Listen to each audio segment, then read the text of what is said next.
Hey there, folks. Welcome to our cozy nook of tales and adventures. Today, like every episode, we're unlocking the doors of imagination to explore new worlds, meet fascinating characters, and experience unique emotions. I promise to take you on an unforgettable journey through the power of words. So get comfy, grab your favorite drink, snuggle into that perfect spot, and get ready to lose yourself in a new story. Leave the outside world behind for a while and dive with me into the depths of storytelling. If you enjoy our content and want to support the channel, consider hitting the subscribe button and giving the video a thumbs up. Now, without further ado, let's dive into today's story. The skies above the Cloudspire Mountains wept with unnatural light as the crystal of Ethoria shattered. 7 fragments, each pulsing with ancient magic, scattered across the 7 realms. In his tower at the edge of the Whispering Vale, Gandalf the Grey stood rigid, his weathered hands gripping the windowsill as pain lanced through his chest. The crystal's breaking sent ripples through the arcane currents that flowed, through the world currents that had flowed, uninterrupted, for 10,000 years. "So, it begins," he whispered to the empty chamber, his voice carrying the weight of centuries. Outside, storm clouds gathered with unnatural speed, twisting into formations that had not been seen since the Age of Shadows. Gandalf's chambers were a testament to a life immersed in mystical study shelves of ancient tomes reached toward the vaulted ceiling. Star charts covered the walls, and artifacts of forgotten civilizations rested on tables of polished oak. But his eyes were drawn to a chest in the corner, sealed with spells he had not disturbed for a millennium. With movements that belied his apparent age, Gandalf crossed the room and passed his hand over the lock. The chest opened with a sigh, revealing a staff of white oak, crowned with a setting that once held a jewel. The setting was empty now, just as he had known it would be. "The crystal calls its fragments home," he murmured, lifting the staff that had once belonged to Alastair, the first Luminar. "And I am bound to answer." By dawn, Gandalf had descended from his tower to the small village of Willowdale that nestled in the vale below. His grey robes and pointed hat were familiar sights to the villagers, who regarded the old mage with a mixture of reverence and caution. Children whispered that he was as old as the mountains themselves, while the elders knew better than to ask about his past. Today, however, the village was in disarray. Several buildings had been ransacked, and the night's unnatural storm had left arcane symbols burned into the cobblestones. "Malgrim's servants were here," said a voice from the shadows of an alleyway. Gandalf turned to find a young woman leaning against a wall, casually spinning a dagger between her fingers. Her auburn hair was tied back, revealing sharp features and eyes that reflected too much knowledge for one so young. "Nissa," Gandalf acknowledged with a slight nod. "Still stealing from those who can least afford it?" The thief's smile faltered. "Not all of us had the luxury of moral choices, wizard. Besides, I'm reformed these days." She pushed off from the wall, sheathing her dagger. They took Eldric, the blacksmith's son. The boy was clutching something that glowed, a fragment of something powerful. Gandalf's eyes narrowed. "How quickly did they move?" he muttered, more to himself than to her. Then, fixing her with a penetrating gaze, "I need your help, Nissa of Eastwatch." "I have another name now," she said quickly. "I know all your names," Gandalf replied, his voice carrying a gentle warning. "But your true name, the one your mother whispered to you in the cradle, that is what matters now. For the blood of the Luminars flows in your veins, though you know it not." Nissa's face drained of colour. "My mother was a tavern wench who died of fever. Nothing more. Your mother," Gandalf said softly, "was Evalara, descendant of Luminar's youngest daughter, who fled during the Great Purge. The crystal shard calls to your blood, child, as it calls to mine." 2 days later, they approached the Irongate Fortress, a brutal structure of black stone that jutted from the side of Mount Dawn like a weaponized growth. Inside those walls, Malgrim's right hand, General Colden, held both the blacksmith's son and the crystal shard. "Your plan is madness," Nissa hissed as they watched the fortress from a ridge. "Colden has 500 men under his command." "Colden is not our enemy," Gandalf replied, his eyes fixed on the fortress. "Not truly. He's Malgrim's butcher." "He is a man haunted by the ghost of honor," Gandalf said, "and like all haunted men, he seeks release." Under the cover of darkness, they approached the fortress. Gandalf raised his staff, and mist rose from the ground, enveloping the outer walls. Guards shouted in alarm, but their voices were muffled and distant. Nissa, expert in the thief's art, led them through a servant's entrance that her network of informants had revealed. The dungeons were 3 levels below ground, carved into the living rock of the mountain. They found Eldric's son in the deepest cell, unconscious but alive. The crystal shard glowed faintly in a lead box beside him. "Took you long enough, wizard," came a voice from the shadows. General Colden stepped forward, his armor gleaming dully in the torchlight. His face was a map of scars, but his eyes held a weariness that went deeper than flesh. Nissa drew her dagger, but Gandalf placed a restraining hand on her arm. "You knew I would come," Gandalf said. "I prayed for it," Colden replied. "I've seen what happens when Malgrim touches the shard, the darkness it awakens in him." He shuddered. "I've served him since I was a boy, believed in his vision of order. But this is madness. He speaks of opening doorways to realms of shadow, of an army that will give him dominion over all the 7 kingdoms. And yet you did not destroy the shard," Gandalf observed. "I cannot," Colden said simply. "I tried. No weapon will mark it, no fire will melt it." Gandalf nodded. "Only one of Luminar blood can touch the shards without corruption. Only one of that bloodline can destroy or restore the crystal. Then you must take it," Colden said, pushing the lead box toward them. "And I will come with you. My knowledge of Malgrim's forces will aid your quest."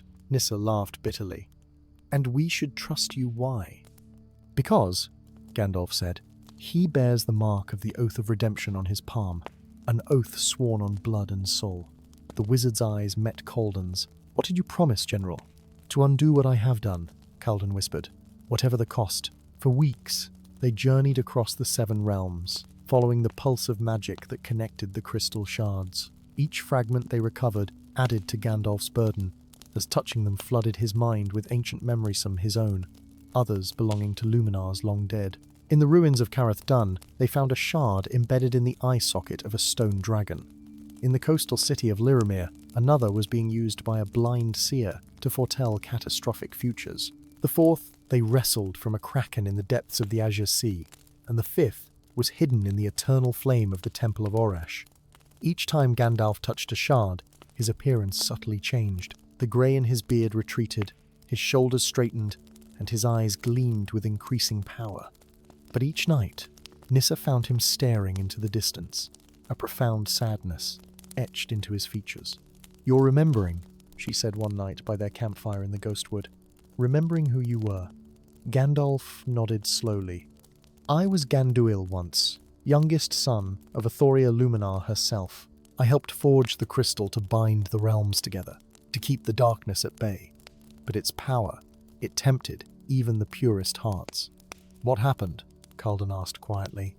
"Civil war," Gandalf replied. "Brother against sister, parent against child. To save what remained of our line, I fragmented my own memories, scattered my power, and concealed my true nature. I became Gandalf the Wanderer, the Pilgrim, the Guide. I forgot who I was, what I had done." "And Malgrim?" Nissa pressed. "Where does he fit in this tale?" Gandalf closed his eyes. "He was Malgarth, my closest friend, my brother in all but blood. When the crystal was complete, he saw in it the potential not just to defend against darkness, but to control it, to become as gods." The wizard's voice broke. "I could not stop him then without destroying everything. So I shattered the crystal and bound it with my blood, knowing it would remain dormant until one of Luminar blood awakened it again." "Which has happened now," Colden concluded grimly. "Yes," Gandalf said. "Malgrim has awakened after centuries of slumber. He has found 2 shards already, and they have restored enough of his memory to make him more dangerous than ever." The final confrontation came in the heart of the Whispering Forest, at the ancient altar where the crystal had first been forged. Malgrim no longer the Shadow Lord, but now revealed as a tall, regal figure with obsidian armor and eyes that burned like dying stars waited for them. "Brother," he called as Gandalf emerged from the trees, Nissa and Colden at his side. "You look more like yourself with each passing day." "Malgarth," Gandalf acknowledged. "It doesn't have to be this way. It has always had to be this way," Malgrim replied. "The crystal's power is our birthright. Together we could remake the world, banish suffering, bring true order." "At the cost of freedom," Gandalf said. "At the cost of what makes life worth living." Malgrim's face hardened. Freedom is an illusion that the strong allow the weak to believe in. You know this, Ganduil. I know that power corrupts, Gandalf replied, and that no one, not even us, should wield the full might of the crystal. The battle that followed shook the very foundations of the forest. Calden fought with the precision of a master warrior against Malgrim's elite guard, while Nissa used shadow and deception to confound their supernatural senses. But it was Gandalf and Malgrim whose duel defined the conflicting ancient beings hurling spells that could shatter mountains, each armed with crystal shards that amplified their already formidable powers. Yet for all his might, Gandalf was losing. Malgrim had spent centuries focused on this moment, while Gandalf had deliberately fragmented his power. With a thunderclap of force, Malgrim sent Gandalf crashing to the forest floor, the collected shards scattering around him. "You were always too sentimental," Malgrim said, approaching with his sword drawn. "Too afraid of your own potential." Gandalf looked past his old friend to where Nissa had fallen, a wound across her forehead bleeding freely. In that moment he saw Evalara in her face, saw the line of Luminar that would die with her. "Not afraid," Gandalf replied, gathering the shards into his palm, respectful of it. As Malgrim lunged, Gandalf pressed the shards against his own heart. Light exploded outward, blinding in its intensity. When it faded, Gandalf stood transformed, neither old nor young, but timeless, his robes now white as mountain snow, his eyes reflecting the wisdom of eons. The remaining shards, including those Malgrim possessed, tore free and orbited Gandalf like planets around a sun. "What have you done?" Malgrim whispered, for the first time showing fear. "What I should have done long ago," Gandalf replied. "I accept the burden of the crystal, but not its power. Instead, I disperse it." With a gesture, he sent the shards flying in 7 directions, each trailing light like a comet. They will sleep in the heart of each realm, guarded by those worthy of the trust, maintaining balance without granting any one being absolute power.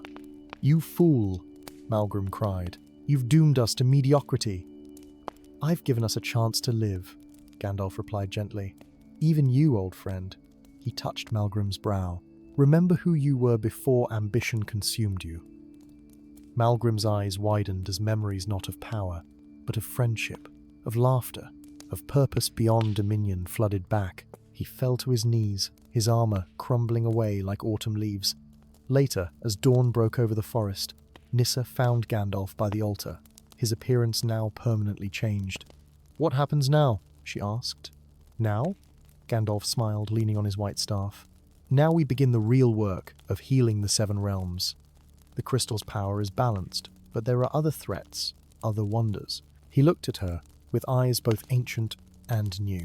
"And you, last daughter of Luminar, have a legacy to discover." Together, they walked from the forest, leaving behind the altar where, for just a moment, a ghostly crystal hung in perfect wholeness before fading into legend. Story 2. The blood-red moon hung low over the mist-cloaked forest, its crimson light filtering through the ancient boughs like the fingers of some spectral hand. Deep within his hidden sanctuary, carved into the roots of the sentinel oak, Gandalf the Grey Pilgrim awoke with a strangled gasp. The air in his chambers crackled with arcane energy as he clutched at his chest, feeling the phantom pain of metal against flesh, a sensation he had not experienced in 1,000 years. The Dawnhaven blades stir, he whispered to the empty room, his weathered face illuminated by the constellation of glowing crystals suspended from the gnarled ceiling. After all this time, the wizard rose from his bed, his joints protesting the sudden movement. Age was merely a cloak he wore, yet sometimes the disguise became too convincing even to its wearer. With trembling fingers he traced an ancient rune upon a section of the wall. The wood melted away like morning mist, revealing a chamber that had remained sealed since the fall of the twins' dynasty. Inside, mounted on a pedestal of dragonbone, rested an ornate scabbard inlaid with moon silver and adorned with runes that shifted and changed, even as one gazed upon them. The scabbard was empty as it had been since the day Gandalf himself had separated the twin blades and hidden them from the world. "I can feel you both awakening," he murmured, placing a palm upon the scabbard. "Soulseeker and Stormcaller, the time of the prophecy is upon us." Outside, a nightingale sang a warbling melody that no mortal bird would know. Gandalf smiled thinly. "Enter, Whisperwind. Your timing is impeccable, as always." A A slender figure materialized from the Shadosa sylvan elf, with eyes like amber pools and skin that seemed to shimmer with an inner light. "The celestial archives have confirmed your fears, old friend," Whisperwind said, his melodic voice barely louder than the rustling leaves. "The red eclipse approaches. In 77 days, Lord Raven's power will reach its zenith." Gandalf's bushy eyebrows furrowed. "Then we have precious little time. The swords have chosen new bearers. I felt their awakening in my dreams." He straightened, his plain grey robe suddenly seeming to carry the dignity of royal vestments. "I must find them before Raven's disciples do."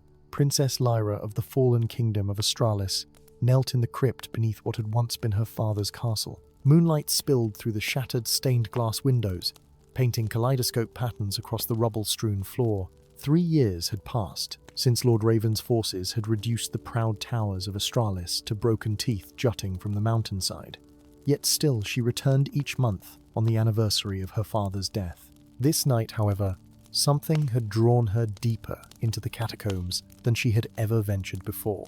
A voice neither male nor female had whispered through her dreams for weeks, guiding her to this forgotten chamber where the royal dead of ancient dynasties slumbered. "Father, give me strength," she whispered, brushing her fingers across the carving of a sword on a crumbling wall. To her shock, the stone gave way, revealing a hidden alcove. Within it lay a blade unlike any she had seen, silver and gold intertwined in its metal, with a hilt fashioned to resemble dragon's wings. Runes glimmered along its length, pulsing like a heartbeat. The moment her fingers closed around the hilt, visions flooded her mind, battles long forgotten, betrayals ancient beyond reckoning, and a face. A face she somehow knew, though she had never seen it before. A man with eyes that had witnessed the turning of ages, a grey pilgrim whose name echoed through the corridors of time. "Gandalf," she whispered, not knowing why. Across the nebulous sea, in the squalid port city of Ravenwatch, the mercenary known only as Thorn awoke screaming as the scar on his chest burned with unholy fire. The rune-shaped mark, which he had borne since childhood, now glowed with an inner light that turned his skin translucent, revealing the bones beneath. "7 hells," he gasped, pressing a damp cloth against the mark. The pain subsided, but the glow remained a beacon to anyone with eyes to see. He was gathering his meager possessions when the door to his rented room splintered inward. 3 figures in midnight cloaks stood in the doorway, their faces hidden behind masks fashioned from raven skulls. "The marked one awakens," hissed the foremost figure. "Lord Raven requires your presence." Thorn's hand moved to the dagger at his belt. "I serve no lord, least of all one who sends masked cowards to do his bidding." The leader raised a gauntleted hand, revealing fingers tipped with metallic talons. "Your cooperation is preferred, but not required. The flesh can be delivered separately from the spirit." The mercenary tensed, preparing for a fight he knew he could not win, when suddenly the air between them shimmered like heat above desert sand. From nothingness materialized an old man in travel-worn grey robes, leaning on a gnarled staff topped with a crystal that blazed with white fire. "I believe," said Gandalf the Grey, his voice like thunder contained in a bottle, "that this man has a prior appointment." What followed was a blur of motion and light. The wizard's staff became a conduit of raw power, sweeping the cultists from their feet and hurling them against the far wall with bone-crushing force. Only the leader remained standing, talons extended as he lunged for Gandalf's throat. The old man sidestepped with the fluid grace of a much younger warrior, catching the cultist's wrist and speaking a word that made the very air shudder. The attacker screamed as his arm from fingertip to elbow transformed to solid stone, crumbling to dust as he staggered backward. "Flee now," Gandalf said softly, "and tell your master that the Grey Pilgrim walks the realm once more. He will understand the implications." When the cultists had disappeared, Thorn found his voice. "Who in the 9 hells are you, old man?" "Someone who has waited a very long time to meet you, Thorniel, should I say. Heir of Draconir." Gandalf's eyes twinkled with ancient knowledge. "That mark you bear is no mere scar, but a binding rune. It calls to a blade forged in dragon's blood, the twin, to one that has just awakened across the sea." The mercenary's hand unconsciously moved to his chest. "What are you saying?" "I'm saying, young man, that destiny has a peculiar sense of humor. You and Princess Lyra of Astralis' mortal enemies by blood right must stand together to prevent Lord Raven from claiming what was never meant to be his. The journey to the Mountain of Echoes took 30 grueling days. Gandalf had used ancient pathways and hidden roads, steering clear of Lord Raven's patrols. Princess Lyra, her regal bearing undiminished by the rough travel, carried Soulseeker at her hip, while Thorn's chest burned ever brighter as they approached their destination. "You still haven't told us why these swords matter so much," Lyra said one evening as they made camp in the shadow of the mountain, "or why Raven hunts them." Gandalf sighed, suddenly looking every year of his immense age. "The twin blades of Dawnhaven were forged by my own hand. In an age when I was known by another name, I used dragon's blood and stardust, binding into them power to pierce the veil between worlds." He gazed into the campfire, his eyes reflecting memories of a world long vanished. The swords were meant to protect the realm from threats beyond mortal comprehension, but their power proved too tempting. The brothers who first wielded them your ancestors turned against each other. One sought to use the blades to conquer, the other to defend. Their war nearly destroyed the world. Thorn's face had grown pale. "And now history repeats itself. Is that why you've brought us together? So we can kill each other for your amusement?" "Quite the opposite," Gandalf replied. "Lord Ravenwho was once Ravencir the Deathless seeks the blades, because during the Red Eclipse they can be used to open a gateway to the Shadow Realm, where he has been slowly gathering power. If he succeeds, armies of shadow will pour forth, enslaving all life." Lyra's hand instinctively moved to her sword hilt. "What must we do?" "Tomorrow, within the heart of the mountain, you will learn the truth of your shared bloodline. And I," Gandalf's voice grew distant, "I will fulfill an oath made 1,000 years ago." The central chamber of the Mountain of Echoes lived up to its name. Every word, every breath, multiplied and returned, creating a cacophony of sound that disoriented the senses. At its center stood an altar of black glass, upon which runes identical to the one on Thorn's chest had been etched. "Place the sword upon the altar," Gandalf instructed Lyra. "And you, Thorn, place your hand beside it." As they complied, the chamber filled with ghostly light. Spectral figures materialized around them, two brothers in ancient armor, facing each other with identical swords raised. Behind them loomed a younger Gandalf, his hair and beard auburn rather than grey, his face twisted in anguish. "The memory of the mountain," Gandalf explained softly. "The moment when the brothers turned on each other, when I failed to prevent the sundering of what should have remained whole. The phantoms played out their ancient Drammy the Clash of Blades, the terrible wounds inflicted, and finally, Gandalf's intervention, separating the brothers and taking the swords. I bound their bloodlines to the blades," Gandalf continued, "ensuring that only their descendants could wield them. I thought, in my arrogance, that by the time the swords awakened again, the blood feud would be forgotten." Thorn watched the scene with growing understanding, but it wasn't. "No," Gandalf admitted. "The hatred passed down through generations, taking new forms, finding new reasons. Astralis and Draconir became enemies without knowing why, their people paying the price for ancient sins. A new presence filled the chamber, a tall figure in obsidian armor, his face hidden behind a mask shaped like a raven's beak.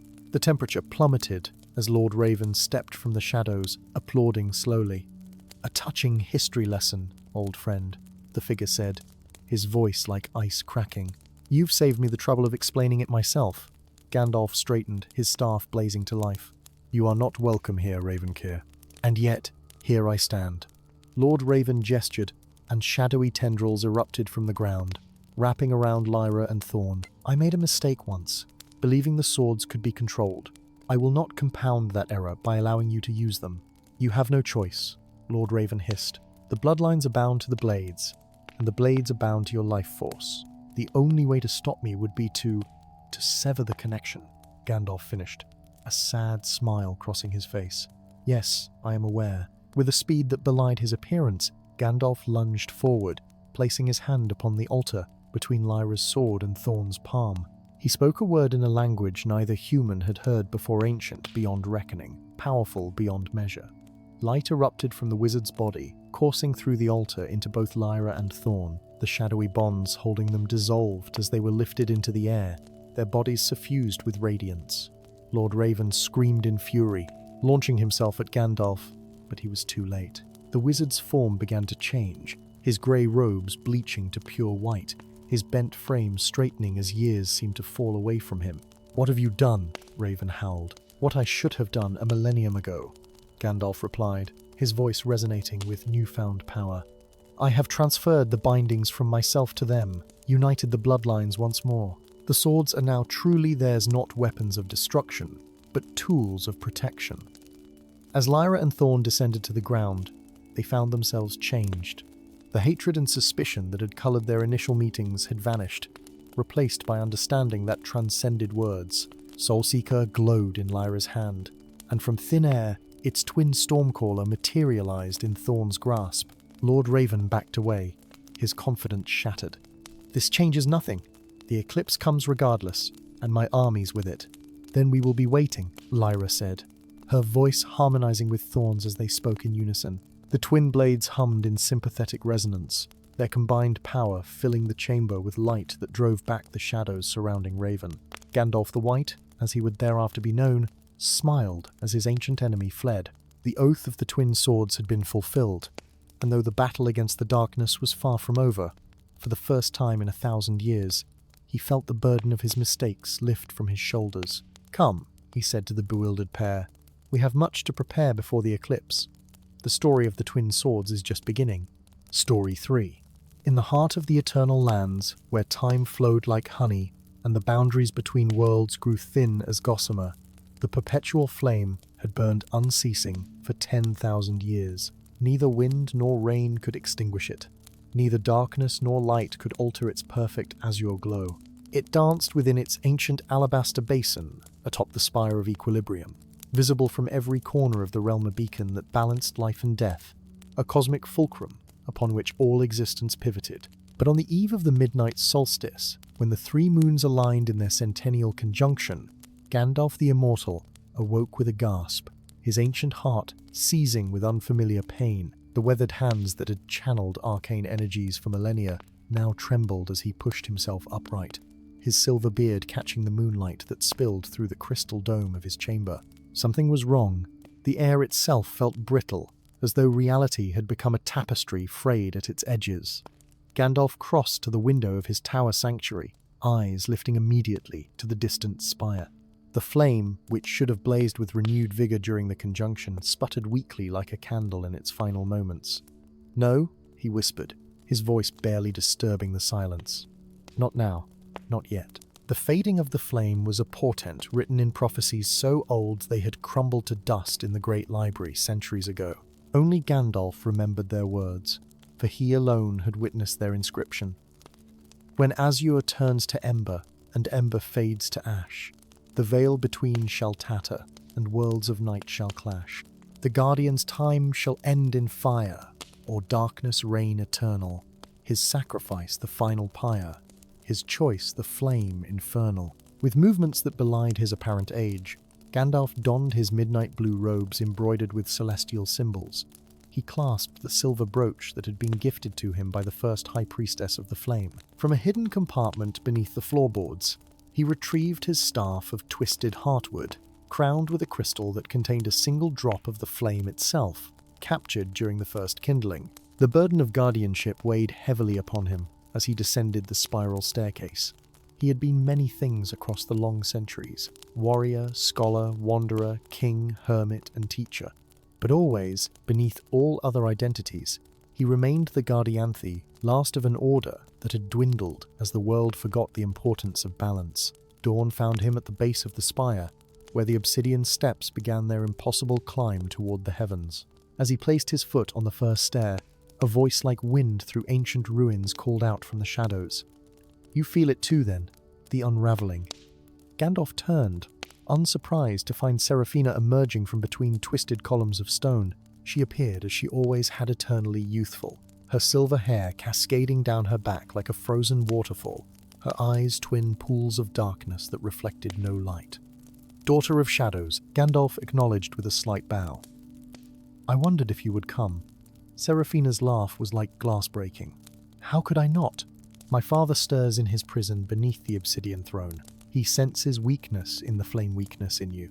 Your father has sensed many things in his endless exile," Gandalf replied, his voice carefully neutral. "Not all have come to pass. This will." Seraphina stepped closer, her pale fingers reaching out to brush his sleeve. "You've grown thin, old one. The years weigh more heavily than before." Gandalf met her gaze without flinching. "I need to reach the abyss of Zephyros. The answers lie there." Seraphina's smile faded. "The abyss? None who enter those depths return unchanged if they return at all. Nevertheless, it is where I must go. Will you accompany me, Daughter of Night, or will you return to your father's court to report my movements?" For a moment, genuine conflict flashed across her perfect features. "I have my own reasons for seeing the flame restored. Not all who dwell in darkness yearn for its triumph." Gandalf nodded, having suspected as much. "Then we depart at once." The flame weakens with each passing hour. They traveled through landscapes of impossible beauty and terrifying desolation. The Eternal Lands were a patchwork of realities, places where the primal forces of creation still shaped and reshaped the world. In the Whispering Plains, grass sang melodies that brought tears to mortal eyes. In the Crystal Forest, trees of living gemstone refracted light into colors no human tongue had named. Seraphina proved an invaluable companion. Where ancient wards blocked their path, she unraveled them with a touch. When wraiths from the in-between attacked during the 13th hour of night, her shadowcraft drove them back to the spaces between existence. On the 7th day, as they crossed the Frostfire Mountains, Gandalf sensed a presence tracking them. "We are followed," he murmured as they made camp beneath a stone arch carved by winds older than civilization. Seraphina nodded. "I noticed 3 days ago. An assassin, I think. Skilled enough to mask his presence from most, but not from us." "Not just any assassin," Gandalf replied, his fingers tracing sigils of protection in the dust. "One marked by curses. I sense old magic upon him, magic that bears the signature of your father." "Cain," Seraphina whispered, her composure slipping for the first time. "The Shadow King's blade. You know him? I know of him. A mortal who sought power through forbidden rituals. My father granted his wish, but at a terrible price. Each life Cain takes adds another curse mark to his flesh, another binding chain to his soul." Gandalf's eyes narrowed.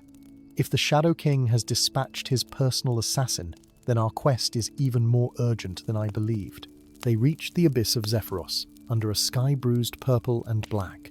The great chasm split the world like a wound that had never healed, so deep that its bottom vanished into impenetrable darkness.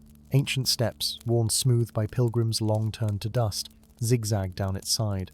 As they began their descent, a figure blocked their path, a tall man wrapped in tattered grey cloth, his face covered in intricate markings that writhed across his skin like living things. In his hands, he held twin curved daggers that drank in the light around them. "Cain," Gandalf said calmly, "your master sends you on a fool's errand. Step aside." The assassin's voice emerged as if from a great distance. "The Shadow King commands, and I obey. The flame must die, as all things must." "Not all things," Gandalf countered. "Some flames burn eternal. Not yours." Cain's eyes, the only part of his face not marked by curses, flicked towards Seraphina. "Daughter of Night, your father extends his forgiveness, if you return now." Seraphina's expression hardened. "I need no forgiveness for choosing balance over chaos." What followed was a battle unlike any the Eternal Lands had witnessed in an age. Cain moved like living shadow, his cursed blades leaving trails of darkness that lingered in the air. Gandalf's staff flashed with power ancient and pure, deflecting strikes that would have cleaved mountains. Seraphina wove between them, her shadowcraft forming barriers and blades as she defended against the assassin's relentless assault. The conflict reached its crescendo at the edge of the chasm. Cain, realizing he could not overcome both opponents, hurled a sphere of midnight toward the depths. "If I cannot stop you, perhaps the abyss itself will," he snarled before vanishing in a swirl of darkness. The sphere plummeted into the chasm, where it exploded with a thunderous roar. The ancient steps began to crumble beneath their feet. "Quickly!" Gandalf shouted, leaping onto a narrow ledge as the path disintegrated behind him. Together, he and Seraphina scrambled downward, staying mere steps ahead of the collapsing stone. They reached the bottom as the last of the stairway crumbled, leaving them stranded in the perfect darkness of the abyss. Gandalf raised his staff, the crystal at its crown emitting a soft glow that pushed back the shadows to reveal the Temple of Ages. Columns of basalt rose like petrified titans to support a ceiling lost to darkness. At the center of the vast chamber stood a simple Altara cube of stone, so black it seemed to swallow light rather than reflect it. Gandalf approached reverently, his fingers trailing across symbols carved into the altar's surface. "Here lies the heart of all magic," he murmured.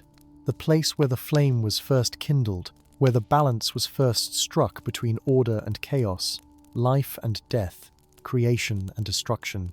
Seraphina hung back, uncharacteristic uncertainty in her stance. "What will you do?" "What I must." Gandalf placed his staff upon the altar, where it began to pulse with increasing brilliance. "I have carried a terrible truth for millennia, Seraphina. The flame weakens because I have drawn upon it for too long." Understanding dawned in her ancient eyes. "Your immortality is sustained by the same force that fuels the flame. Each spell I cast, each year I extend my life, draws from its infinite yet not limitless power." His weathered hands passed over the staff, releasing seals placed there when the world was young. "To restore balance, I must return what I have taken." "You will die," she said. "Not a question, but a statement. Perhaps, or perhaps I will be transformed into something beyond life and death." Gandalf smiled gently. "All flames eventually burn down to embers, daughter of night. Even immortal ones." He closed his eyes and began to chant in a language older than words, a primal tongue that shaped reality rather than merely describing it. The crystal atop his staff shattered, releasing the captured droplet of the flame. It hovered before him, expanding until it engulfed his form in azure radiance. Seraphina shielded her eyes as Gandalf's figure became transparent, his essence pouring into the nascent flame. His physical form dissolved, atom by atom, each particle releasing the stored magic of millennia back into the cosmic balance. In the final moment, as the last of his corporeal self faded, the flame surged upward with impossible force, shooting through the darkness of the abyss toward the distant surface. It erupted from the chasm like a newborn star, soaring across the eternal lands to reclaim its place atop the spire. Once again, the perpetual flame blazed with unwavering intensity, its azure light touching every corner of the realm. The veil between worlds, which had grown dangerously thin, stabilized and strengthened. Seraphina stood alone in the darkness of the temple, tears like liquid diamonds on her ageless face. Then, slowly, she became aware of a presence not physical, but undeniably real. A voice that was not a voice whispered in the chambers of her mind. "I remain, though changed. The guardian becomes the guarded. The watcher becomes the watched." "Gandalf?" she whispered into the darkness. "That name belongs to what I was, not what I am becoming. But fear not, daughter of night. Though the veil between worlds stands strong once more, I have become the bridge that spans it. Your path toward redemption remains open, as does your father's, should he ever choose to walk it." As she ascended from the abyss, finding new steps forming beneath her feet with each stride, Seraphina gazed toward the distant spire where the flame had been reborn. For the first time in her immeasurable existence, she felt something akin to hope flickering within the shadow of her heart-a-tiny flame, small but persistent.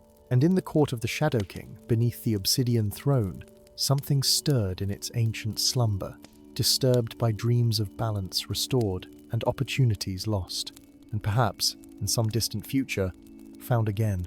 Story 4. The tide rolled in at midnight, not with the gentle caress of water against shore, but with the malevolent crawl of spilled ink across parchment. Where it touched the fishing village of Saltmist, wood blackened and rotted, stone crumbled to dust, and living things withered like flowers in frost. From the oily depths emerged creatures never meant for the world above writhing masses of tentacles crowned with too many eyes, serpents with fangs of crystallized venom, and monstrosities that defied description in any mortal tongue. By dawn, Saltmist existed only in memory, its inhabitants dragged screaming beneath the waves. It was the third such village to vanish in a fortnight. Far across the Cerulean Sea, on the remote isle of Tempest's End, Gandalf the Storm Navigator stood upon the cliffs of his sanctuary, his weather-beaten face turned toward the distant horizon. The wind whipped his silver beard and tousled hair that had once been as black as a raven's wing. Though his body appeared aged, his eyes held the keen sharpness of one who had witnessed the turning of Aegisbright. alert, and now deeply troubled. "You call, old friend," he murmured to the sea, "but your voice has changed." For centuries, Gandalf had listened to the ocean's songs, its joy, its fury, its ancient wisdom. But the melody that now reached his ears was discordant, a lament twisted with pain and rage. Something had corrupted the very soul of the deep. With a decisiveness born of countless battles and impossible quests, Gandalf descended the winding path to the hidden cove where his vessel waited. The Stormcaller was no ordinary ship. Crafted from silverwood and reinforced with spells older than most civilizations, its hull gleamed with inlaid runes that pulsed with azure light.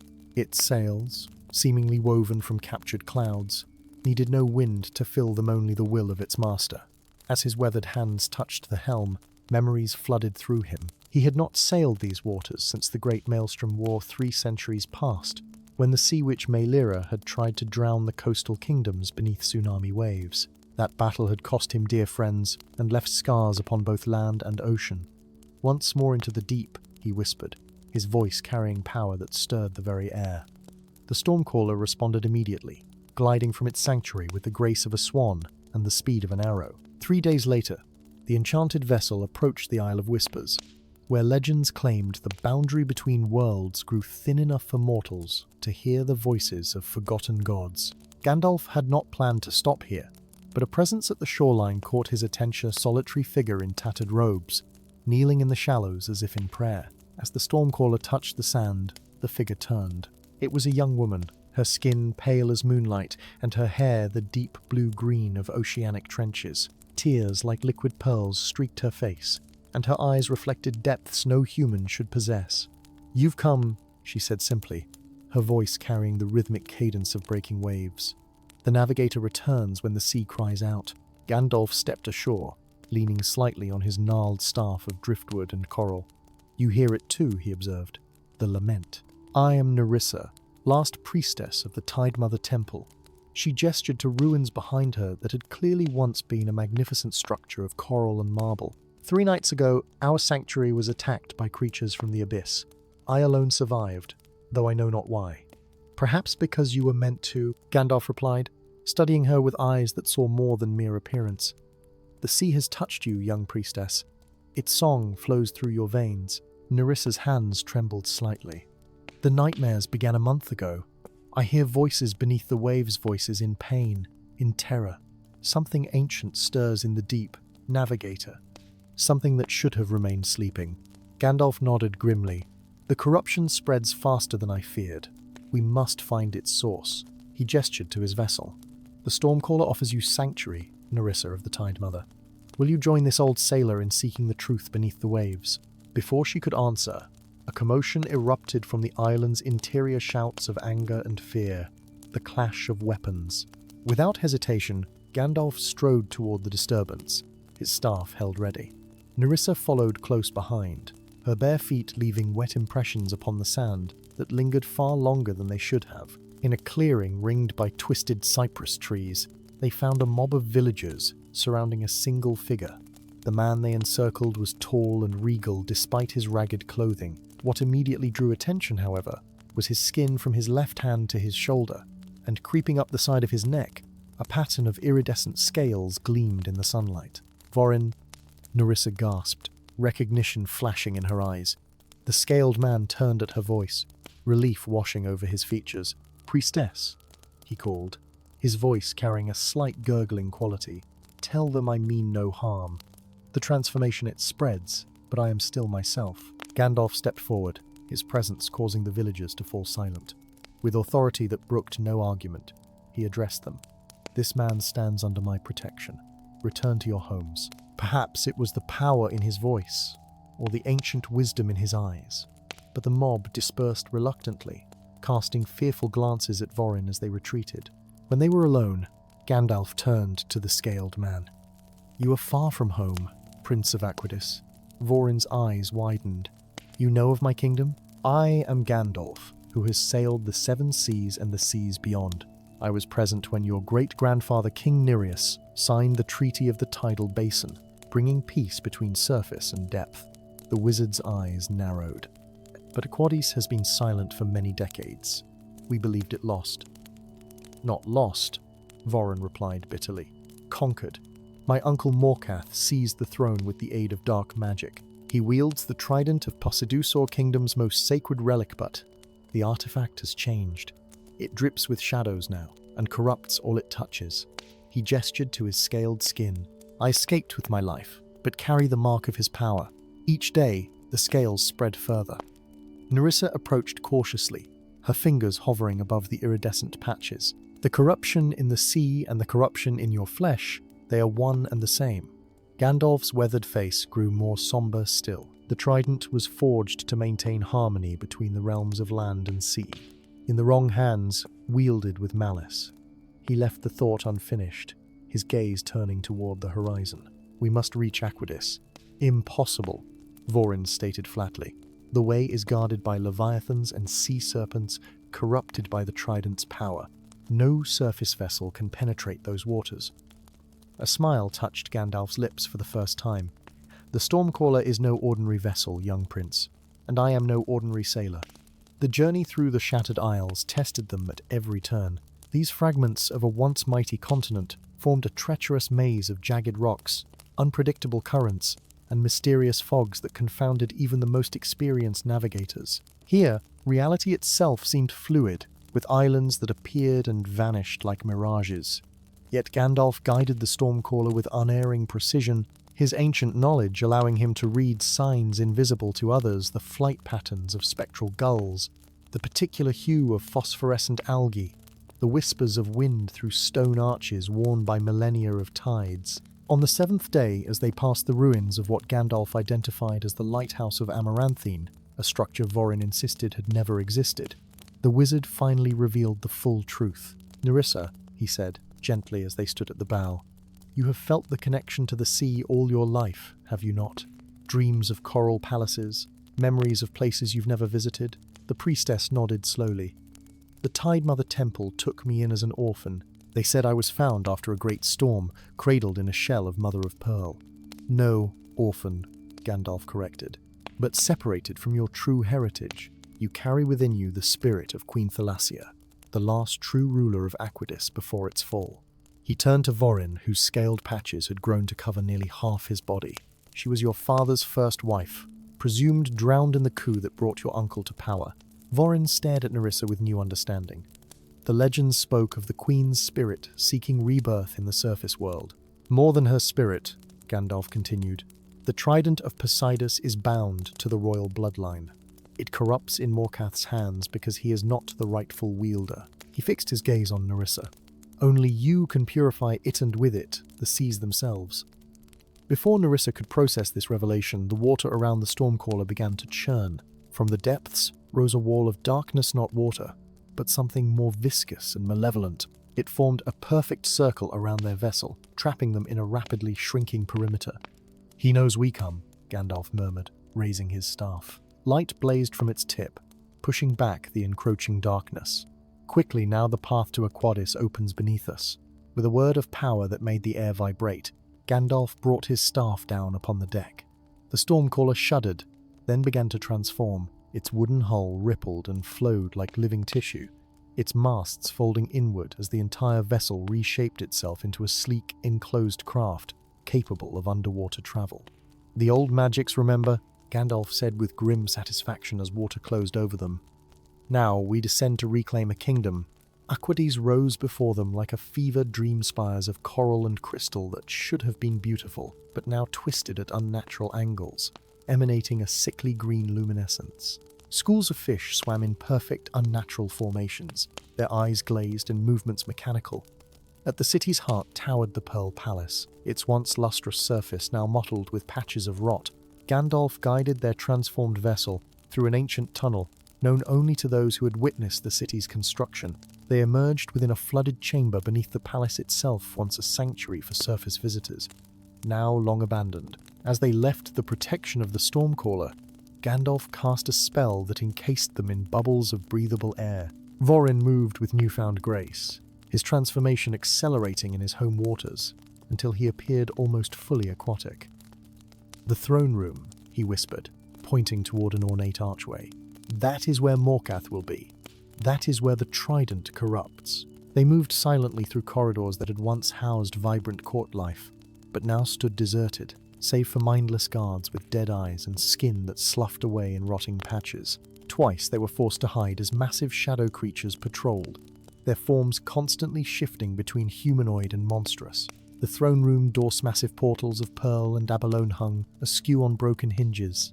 Beyond them sat Morcath, a bloated parody of royalty. Once human in form, the usurper had transformed into something more akin to a deep-sea horror, with multiple limbs ending in barbed claws and a face distended to accommodate rows of needle-like teeth. In his primary hand, he clutched the trident of Poseidon's, gleaming gold and adorned with precious gems, now blackened and dripping with the same oily substance that had consumed the coastal villages. The prodigal nephew returns, Morcath gurgled, his voice bubbling through multiple throats. And he brings guests the famous storm navigator, and his mutated eyes widened as they fell upon Nerissa. Impossible. The queen returns, Gandalf declared, his voice carrying clearly despite the water. The true wielder of the trident stands before you, Morcath. Your reign ends today. With a roar that sent shock waves through the water, Morcath lunged from his throne, the corrupted trident aimed at Nerissa's heart. Gandalf intercepted the attack with his staff, the collision of ancient magics creating a deafening concussion that shattered the remaining windows. What followed was a battle that would later be sung in both surface and underwater realms for generations. Vorin, embracing his transformation, commanded schools of fish to swarm the usurper. Gandalf weaved spells that had not been uttered since the Elder Days, turning the palace's very architecture against its corrupted master. But it was Nerissa who turned the tide. As memories of her past life awakened fully within her, she began to sing not a mortal melody, but the primordial song of the sea itself. The waters around her began to glow with pure blue light that spread outward in concentric rings. Morcath screamed in agony as the light touched him, the corrupted flesh burning away. In desperation, he hurled the trident at Nerissa. Gandalf, seeing the danger, placed himself in its path. The blackened prongs pierced the wizard's shoulder, and for a terrible moment, the corruption began to spread through him. Drawing on millennia of magical knowledge, Gandalf seized the trident's shaft with both hands, channeling his own essence into the artifact. "Take it," he commanded Nerissa, his voice strained as he fought the darkness trying to claim him. "Only you can purify it completely." With trembling hands, Nerissa grasped the trident. The moment her fingers touched the ancient metal, a transformation began. The corruption receded like mist before sunlight, gold gleaming once more as the trident recognized its true wielder. Light exploded outward, washing through Aquades in a cleansing wave. Morcath withered before them, his corrupted form dissolving until nothing remained but the crown he had stolen, sinking slowly to the throne room floor. The battle won. Gandalf slumped against a pillar, the wound in his shoulder glowing faintly with residual darkness. "The sea will heal now," he murmured, his voice weakened. But choices remain. Nerissa stood transformed, memories of two lives now unified within her. The trident hummed with power in her grasp, responding to her rightful claim. "I belong here," she realized aloud. Aquades needs its queen restored. Vorin knelt before her, his transformation now stabilized neither fully human nor fully aquatic, but a perfect bridge between worlds. Gandalf nodded in understanding. The surface and the depths must be reunited in harmony. He pushed himself upright, wincing slightly. "I have sailed all seas in all worlds, but never have I witnessed a ruler with the wisdom of two lives to guide her." His eyes twinkled despite his pain. "Queen Nerissa of Aquadis, I pledge the Stormcaller and its captain to your service, as emissary between your realm and the surface." As Nerissa raised the purified trident, its glow spread throughout Aquadis, healing corruption, restoring life, and illuminating a path forward for two worlds once again in balance. And above, along shorelines across the world, the tide rolled in once more, gentle, cleansing, and singing with ancient joy as the sea's lament transformed into a symphony of renewal. Story 5. The infinite tower of Altaris pierced the heavens like a silver needle threading the fabric of the sky. Its upper reaches vanished into perpetual clouds, Its pinnacle, if one truly existed, remained a mystery even to the eldest sages. For 1,000 years, it had stood as a monument to magical achievement, its opalescent walls gleaming in the sun by day and reflecting the stars by night, a beacon of wonder and mystery at the kingdom's heart. But on the morning of the crimson solstice, when the sun rose blood-red over the eastern mountains, the tower cast a shadow, unlike any before shadow that moved against the light, spreading outward not as darkness, but as transformation. Where it touched, living things withered and stone-blackened, as if scorched by invisible fire. Gardens became sculptures of ash. Birds caught in its path fell as obsidian statues that shattered upon the cobblestones below. In his chamber within the White Citadel, Gandalf the World Walker awoke with a gasp, clutching his chest as ancient bindings stirred within him. His weathered hands trembled as he rose from his bed, crossing to the window that faced the tower. For most in Altaris, the Infinite Tower was an architectural wonder, a testament to the kingdom's magical prowess. For Gandalf, it was a prison he had helped build, a cage for something that should never again touch the world. So, he whispered, watching the shadows spread with methodical purpose, "You seek freedom at last, devourer of stars." The wizard's chambers reflected his dual nature, part scholar, part warrior. Arcane tomes shared shelves with maps of forgotten realms. Delicate astronomical instruments stood beside weapons forged in fires long extinguished. From a chest sealed with 7 locks, Gandalf retrieved his staff of white oak, crowned with a crystal that had once been clear as morning dew but now swirled with internal shadows. "The seals weaken," he murmured, feeling the resonance between his staff and the distant tower. "Morwen, what have you done?" Gandalf had spent centuries wandering the known realms and those beyond, a self-imposed exile meant to distance the tower's keys from its locks. Yet now fate called him back to the kingdom he had helped shape, in an age when the stars themselves had different names. The streets of Altaris teemed with panic as Gandalf made his way toward the tower. The shadow's edge had reached the grand boulevard, creating a perfect line between vibrant life and petrified destruction. Royal guards attempted to maintain order, while court wizards cast futile barriers against the advancing darkness. "Stand aside," Gandalf commanded as he approached the cordon. "Your magics cannot contain this." A guard captain with plumage in his helmet, signifying the king's own, turned with a scowl. "And who are you two?" The words died in his throat as recognition dawned. "The World Walker returns," he whispered, dropping to one knee. "Rise, Captain. This is no time for ceremony." Gandalf's gaze remained fixed on the tower's base, where the shadow seemed to pulse with malevolent awareness. The tower must be sealed anew, or Altaris will be only the first kingdom to fall. "The king has sent his finest knights to enter the tower," the captain replied, "but none have returned." "The doorway admits them then?" "Nothing." Gandalf's expression darkened. "The tower chooses who may walk its halls. I require one who has fallen in battle yet still draws breath. One whose honor was lost, but whose heart remains true." The captain's face registered surprise. "You speak of Sir Darian Nightblade, but he is no longer a knight of the realm. After the disaster at Ravencrest Pass—" "I know what happened at Ravencrest," Gandalf interrupted. "Where is he now?" "The Eastern Quarter, in the district of Broken Shields. He sells his sword as a common mercenary." With a nod of acknowledgement, Gandalf turned from the shadow's edge. "Keep your men back from the darkness. What it takes, it keeps." The Eastern Quarter had once been home to Altaris' most celebrated guilds and craftsmen. Now it served as refuge for those the upper city preferred to forget: disgraced nobles, failed apprentices, and soldiers whose wounds went deeper than flesh. In a tavern called the Severed Crown, Gandalf found his quarry. Sir Darian Nightblade no longer looked the part of legendary cavalier. His once immaculate armor was scarred and patched, his noble features half hidden behind an unkempt beard. Yet even fallen, something of the knight remained in his bearing, in the way his hand never strayed far from his sword hilt.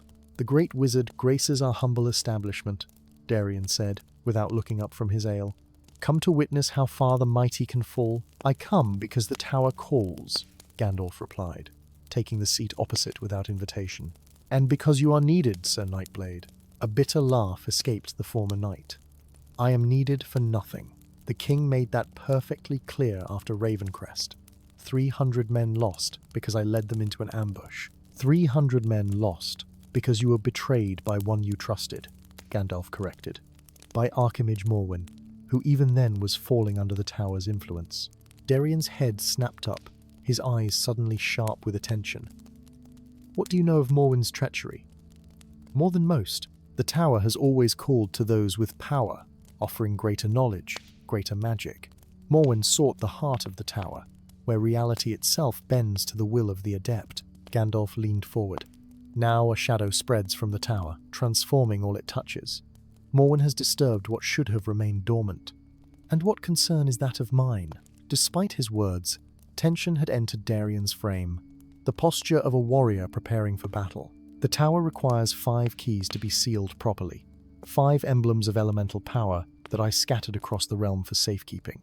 Only one who has faced true darkness can retrieve them now. Gandalf's gaze was piercing. The tower itself told me this long ago, in preparation for this day.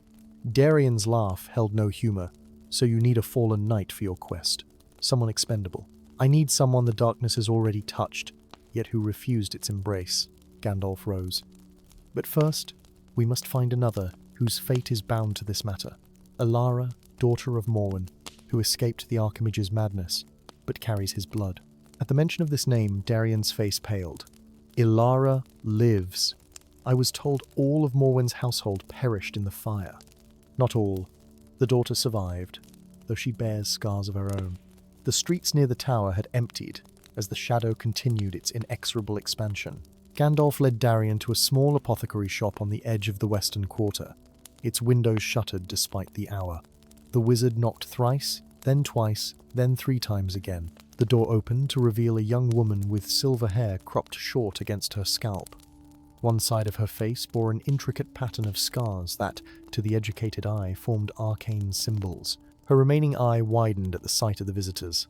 "Master Gandalf," she whispered, "you said you would return when the tower awakened. The time is upon us, child." Gandalf's voice softened with genuine affection. "We have need of your gifts." Ilara's gaze shifted to Darien, recognition and something more complex passing across her features. "Sir Nightblade, I didn't expect to see you again in this lifetime." "Nor I you, my lady." Darien bowed his head slightly. "I believed you lost." "Many things were lost," she replied cryptically, "some merely misplaced." She stood aside to let them enter. "You seek the keys, I presume? I've had dreams of them for weeks now." Inside the small shop, dried herbs hung from rafters while bottles of mysterious concoctions lined shelves against every wall. At the room's center stood a table upon which lay a map of Altaris, marked with 5 glowing points of light-own blue, 1 red, 1 green, 1 white, and one that shifted between all colors and none. "The elemental keys," Gandalf confirmed, studying the map. "Water, fire, earth, air, and ether. I hid them where their own elements would strengthen and conceal them." "The shadows in the tower grow restless," Ilara said, tracing a finger over the map. "I can feel them through my father's blood. Something ancient stirs, something that hungers." "The Devourer of Stars," Gandalf said gravely, "a being from beyond the veil of creation, drawn to our world by the light of consciousness. In the early days, when Altaris was young and its mages arrogant in their power, they tore open the fabric between worlds seeking greater knowledge, and found only hunger," Ilara finished. "My father spoke of it in his ravings before he changed. The quest for the elemental keys tested them in ways none had anticipated. In the Abyssal Trench, they battled water elementals gone feral in the absence of their guardian. Within the Pyre Mountains, they outwitted a phoenix that had claimed the fire key as part of its nest. Beneath the roots of the world oak, they solved riddles posed by ancient earth spirits who had forgotten their original purpose. With each key recovered, Gandalf grew more somber. The staff he carried resonated with the artifacts, revealing its true nature as the air key itself. 4 of the 5 were now assembled, and the shadow from the tower had engulfed half the kingdom. "Only the ether key remains," he told his companions as they made camp on their final night. "It lies within the tower itself, at its foundation. So we must enter the very place we seek to seal," Darien said, cleaning his blade by the firelight. The journey had transformed him. Purpose had restored something of the knight he had once been. "I must enter," Ilara corrected softly. The ether key is bound to my father's bloodline. Only I can retrieve it from the heart of the tower. Gandalf placed a weathered hand upon her shoulder. You understand the risk. The tower will recognize your blood, but also attempt to claim you, as it claimed Morwen. I've felt its call since childhood, she admitted. Dreams of endless staircases, of rooms that contain worlds within worlds. But I also feel something else me father, still within, fighting against what he awakened. Dawn found them at the tower's entrance here, simple archway of silver metal inscribed with runes that shifted and changed as one watched. The shadow had grown more substantial, almost liquid in its movement, sensing their approach. The keys must be placed simultaneously at each cardinal anchor point, Gandalf instructed. Darien, take water and fire. I shall place earth at the northern point. My staff, the air key, will remain with me as we enter. Ilara must reach the central chamber, where the ether key resonates with the tower's foundation. The interior of the infinite tower defied comprehension. Staircases spiraled both up and down, while remaining perfectly level. Doorways opened to chambers that could not possibly fit within the tower's dimensions. Some rooms contained oceans, others deserts. Still others held stars suspended in void. They fought their way past constructs of living metal, past shadows that took the form of one's deepest fears, past reflections of themselves from possible futures that sought to replace them. Darien's sword proved effective against entities no mortal blade should harm, revealing enchantments laid upon it by forgotten smiths. In the central chamber, they found Archimage Morwenor, what remained of him. The once great mage had become a conduit, his body elongated and fused with the tower's structure, his eyes replaced by swirling vortices of dark energy. From his transformed mouth came a voice that was not his own. Worldwalker. It reverberated. You return to your masterpiece. Not mine, Gandalf replied, raising his staff defensively. A prison I helped build out of necessity, nothing more, yet still a door, the entity wearing Morwen continued. And all doors may be opened. The stars call to be devoured, their light extinguished in perfect entropy. Ilara stepped forward, tears streaming down her face as she beheld what had become of her father. Papa, she whispered, what has it done to you? For a moment, the swirling voids that were Morwen's eyes flickered, replaced by human eyes filled with anguish. Ilara, my child, the key. You must take it. His hand, grotesquely elongated, gestured to a pedestal where a crystal orb pulsed with inner light that shifted through all colors and possibilities. The ether key, Gandalf breathed. Quickly, child. As Ilara reached for the orb, the chamber shuddered. Morwen's body convulsed, the entity within reasserting control. No, the key is mine. The tower is mine. Tendrils of shadow erupted from Morwen's transformed body, lashing toward Ilara. Darien intercepted them with his blade, which glowed with inner fire as it severed the darkness. Take the key, he shouted. I'll hold it back. Gandalf joined the battle, his staff blazing with white light as he traced protective sigils in the air. The tower's binding weakens, he called. We must complete the sealing ritual immediately. Ilara's fingers closed around the ether key, which resonated with her touch, its colors stabilizing into a pure crystal clarity. I have it, she cried. The chamber began to collapse inward, reality folding upon itself as the devourer fought against its imminent re-imprisonment. Gandalf gestured urgently toward the cardinal points of the chamber where receptacles awaited the keys. Place them now. Darien fire to the east, water to the west. As the knight rushed to comply, more shadow tendrils erupted from the walls themselves. One pierced Darien's shoulder, causing him to cry out, but not falter, as he placed the fire key in its cradle. The crystal blazed to life, shooting a beam of red energy toward the chamber's center. Gandalf slammed his staff the air key into the northern point, where it rooted itself, releasing a tempest of wind that formed a protective barrier around them. He then placed the earth key in the southern receptacle, which pulsed with green light as roots of crystal spread across the floor. Only the ether key remained. Ilara stood at the chamber's center, the crystal orb glowing increasingly bright in her grasp. The transformed body of her father loomed above her, torn between the entity possessing it and Morwen's last vestiges of humanity.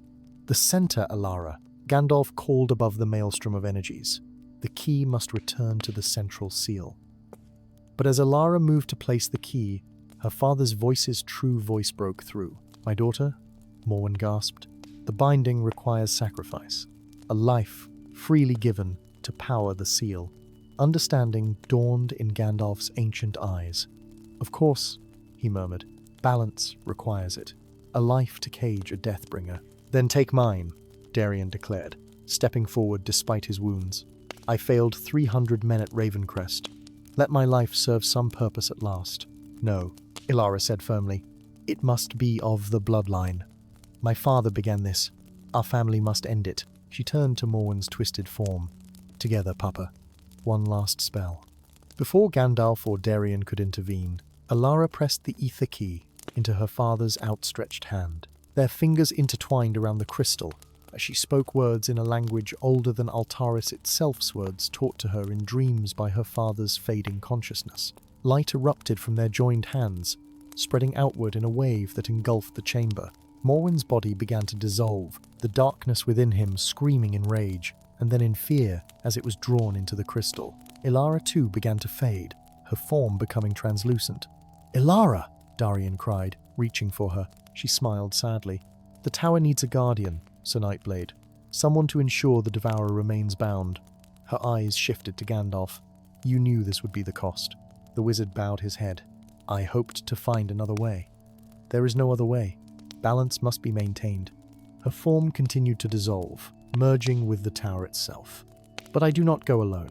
My father's spirit joins with mine, redeemed in this final act. The chamber stabilized as the last traces of Ilara and Morwen vanished into the structure of the tower. The ether key, now pulsing with inner light that contained flickers of Ilara's consciousness, settled into the central seal, completing the binding. Outside, the shadow receded, flowing back toward the tower like a tide returning to the sea. Where it withdrew, the petrification reversed color returned to stone, life to withered plants, movement to frozen creatures. Gandalf and Darien emerged from the tower as dawn broke over Altaris. The infinite tower gleamed in the morning light, its appearance unchanged, yet its nature fundamentally altered. She's within it now, Darien said quietly, part of the tower itself. Yes, Gandalf replied. The tower has its guardian, freely chosen and freely given. The Devourer of Stars will remain bound, so long as her spirit watches. He placed a hand on Darien's shoulder. And we have our charge to remember to keep the knowledge of what lies within, and to be ready should the shadow ever return. Darien gazed up at the tower that stretched beyond sight into the clouds. I will remain in Altaris, he decided. A knight without banner, perhaps, but not without purpose. As they walked back toward the awakening city, neither man noticed the momentary shimmer in the tower's highest visible window, a flash of silver hair, and a gentle smile before it faded back into the structure's gleaming surface. A guardian taking up her eternal watch over the kingdom below. Story 6. In the kingdom of Thornvale, tears turned to crystal, and laughter died in frozen throats. The grand citadel rose from the mountainside like a warning carved in marble, and obsidian beautiful and terrible in equal measure. Its spires twisted toward the perpetually grey skies where no birds dared to fly. Below, in streets once alive with music and celebration, people moved with careful precision, their faces masks of perfect indifference, their voices never rising above a whisper. For in Thornvale, emotion was the deadliest sin, and its punishment was written in stone. At the edge of the eastern woods, where the kingdom's influence began to wane, a cloaked figure emerged from the mist-shrouded trees. His beard was long and silver, his eyes deep wells of ancient memory beneath bushy brows. In one hand he carried a staff of gnarled ashwood, in the other a lantern of strange design that emitted no visible light, yet somehow pushed the mist away wherever he walked. Gandalf the Grey Pilgrim had returned to Thornvale after 40 years of self-imposed exile.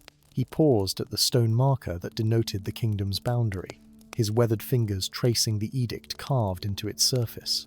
By decree of King Escudo the Steadfast, let no heart quicken, no tear fall, no passion rise within these borders.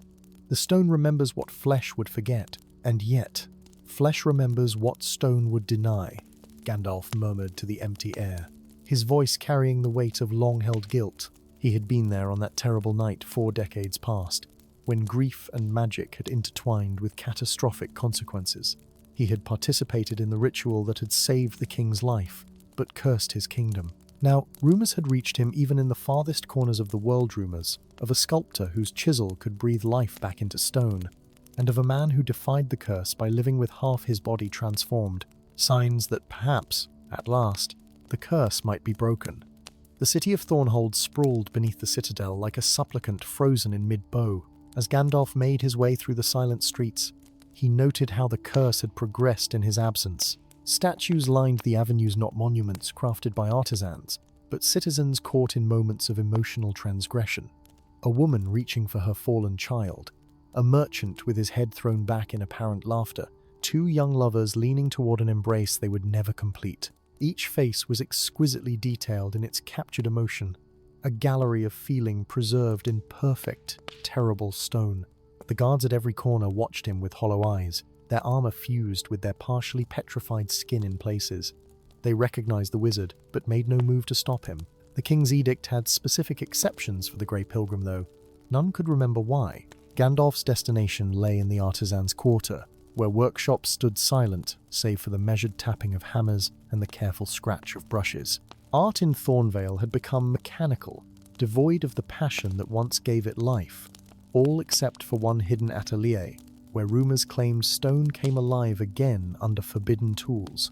The door he sought bore no sign, only a small carving of a chisel crossed with a feather-the ancient symbol of Vitalis, god of creation and transformation.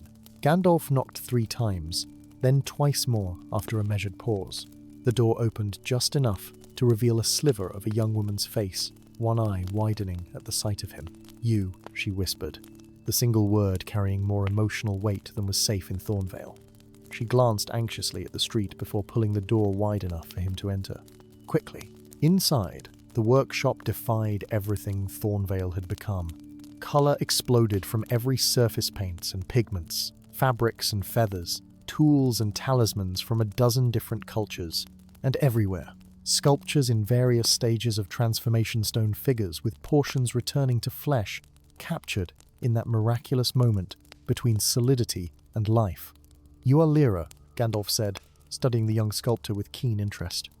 She couldn't have been more than 25, with auburn hair bound in practical knots and hands calloused from her work. A small chisel of unusual silver hung from a chain around her neck. "And you are the wizard who helped the king create this nightmare," she replied, her voice low but unafraid. "The children sing rhymes about you, though singing itself can turn their throats to granite." Gandalf winced at the accusation, true though it was. "I come to make amends," he said simply. "The curse has gone on long enough." "Too long," came a raspy voice from the back of the workshop. A tall figure emerged from behind a partition, and Gandalf couldn't prevent the small gasp that escaped him. The man before him was a living contradiction. The left side of his body was normal human flesh, with tanned skin and a strong arm corded with muscle. But from his right shoulder down, and spreading across his chest and back, his body had transformed into smooth, dark stone, with faint veins of silver running through it. The stone had reached the right side of his face, transforming his eye into a polished obsidian orb that somehow still moved and saw. "This is Ash," Lyra explained, an undisguised tenderness in her voice that would have meant immediate petrification if any guard had heard it. "He was caught in the market 3 years ago, laughing at a child's antics. The obsidian guard took him to the public square for full petrification, but something went wrong." "Not wrong," Gandalf corrected, approaching the half-stone man with reverence. "Something went right." He reached out, hesitating before Ash nodded permission to touch the stone portion of his shoulder. "The curse recognized something in you, something that should be impossible." Ash's expression remained stoic, but his human eye revealed a flash of hope. "You know what I am?" "I suspect," Gandalf replied. "But first, Lyra, your chisel. May I see it?" The sculptor hesitantly removed the silver tool from around her neck. As she placed it in Gandalf's palm, the metal seemed to shimmer and flow like quicksilver before settling again. "As I thought," the wizard breathed. "A fragment of the Vitalis chisel tool that, according to legend, carved the first humans from living stone. Where did you find this?" "I didn't," Lyra replied. "It found me. When I was a child, my parents were taken by the curse. As they turned to stone before my eyes, this chisel appeared in my hand." I've been using it to try to bring them back ever since, but you can only partially reverse the transformations. Gandalf finished for her. You can restore movement, even speech, but not emotion. They remain hollow. Lyra nodded, tears welling in her eyes, dangerous tears in Thornvale. Each person I free returns to a half-life, trapped between stone and humanity. Like Ash, though his transformation moves in the opposite direction. Gandalf's ancient eyes moved between them, seeing the connection they themselves perhaps did not yet fully comprehend. There is a way to break the curse entirely, he said finally, but it requires access to its source. The king? Ash asked, his voice grating like stone on stone. Not the king, Gandalf corrected, but what lies beneath his throne, the true heart of stone. The descent into the forbidden catacombs beneath the citadel required all of Gandalf's forgotten knowledge of Thornvale's secret pathways. The wizard led them through hidden doors in abandoned chapels, down wells that had run dry decades ago, and through narrow passages where the walls closed in like a stony embrace. When King Escudo lost his queen to assassination, Gandalf explained as they navigated the darkness, his grief was so profound it threatened to kill him as well. The court mages, myself among them, sought a way to save him. We found an ancient ritualone that would allow him to set aside his grief by literally removing the capacity for emotion. You removed his heart? Lyra asked, horrified. Not precisely. We transformed it, shifted his emotional essence into an external vessel. Gandalf's voice grew heavy with regret, but Escudo, in his last moment of passion, changed the ritual.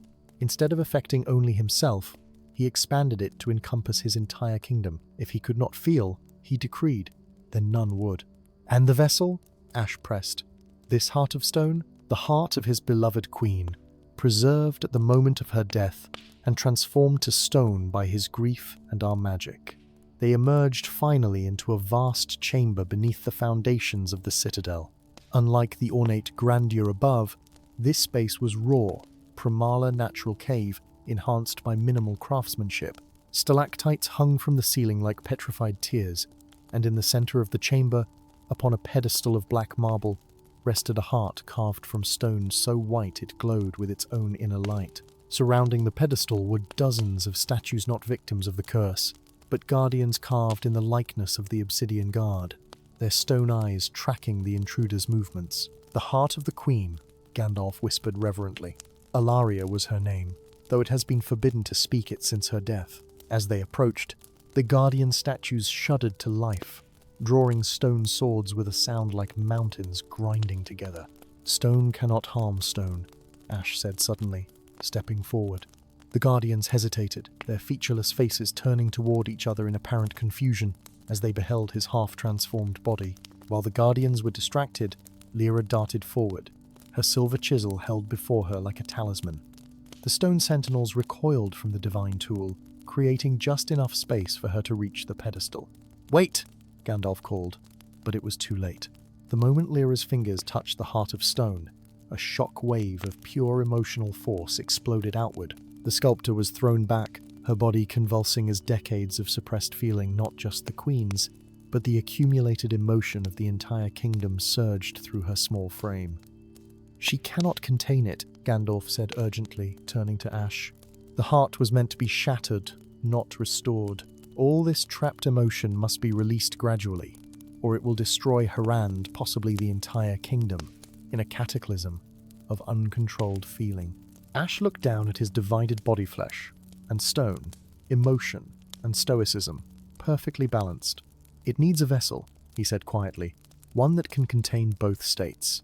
Before Gandalf could respond, Ash strode forward and placed himself between Lyra and the heart. With his human hand, he grasped her fingers that still clutched the silver chisel. With his stone hand, he reached for the queen's heart. "Remember who you are," Gandalf said suddenly, understanding dawning in his ancient eyes. "Remember your true name, Prince Asharian." The half-stone man's head snapped up, forgotten memories flooding back. "I am Alaria's son," he whispered. "Hidden away when she was killed, raised in secret by common folk who never knew my heritage. The queen was with child when she died," Gandalf confirmed. "Escudo believed the babe lost with her, but I spirited you away, knowing that someday you would be needed. Your very blood carries the counter to the curse, half royal, half common, half stone by your father's magic, half flesh by your mother's love." With newfound purpose, Ash Prince Asharian drove the silver chisel into the heart of stone. Instead of shattering, the heart began to pulse with warm light, cracks appearing across its surface, not of destruction, but of liberation. Through these fissures, emotion poured forth like liquid light. Guided by instinct and restored memory, Asharian directed this flow not all at once, but in measured streams that flowed first into himself, then through his stone hand into the ground beneath Thornvale, creating a network of glowing veins that spread upward through the kingdom. Above, in the streets and homes of Thornhold, people gasped as feeling returned to them gradually.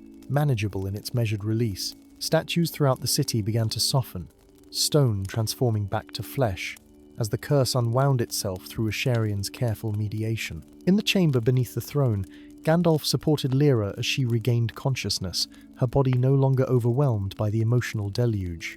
Together, they watched as Asharian completed his transformation, neither returning fully to flesh nor remaining partially stone, but achieving a perfect integration where the stone became flexible as flesh, and his flesh gained the enduring strength of stone. The heart of stone upon the pedestal had transformed as well, becoming a crystal of remarkable clarity that pulsed with gentle, multicolored light, no longer suppressing emotion, but reflecting it in all its complex beauty. "The Queen's final gift to her kingdom," Gandalf murmured. "And yours, Lyra, for your chisel was the key all along." Lyra looked down at the silver tool, which had changed to match Asharian's new Nachorn, neither solid nor liquid, but something miraculous in between. "What happens now?" "Now," said Asharian, his voice resonant with new authority, "I must speak with my father. After 40 years of numbness, he has much to feel and much to answer for." As they ascended toward the citadel where King Escudo awaited the return of his heart, both the stone one below and the flesh and blood one he never knew, Gandalf felt the weight of his ancient guilt finally begin to lift. The Grey Pilgrim's penance was complete. Thornvale would remember how to feel again, one heartbeat at a time. Story 7. The black flame ignited in the heart of a forgotten age.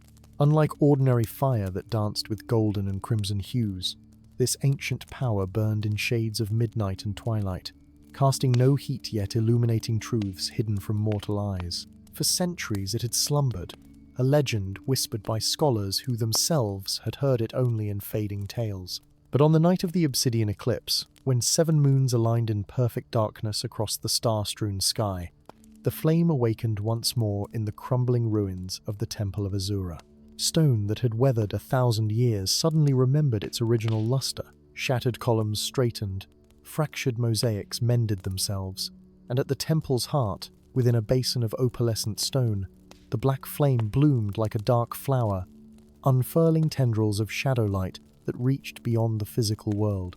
300 leagues away, in a tower hidden by enchantments older than most kingdoms, Gandalf, the keeper of ancient ways, awoke with a start. The raven feather quill he had been using to transcribe forgotten prophecies had fallen from his hand, leaving a blot of ink that spread across the parchment in a pattern too deliberate to be coincidence, the unmistakable silhouette of a flame. So,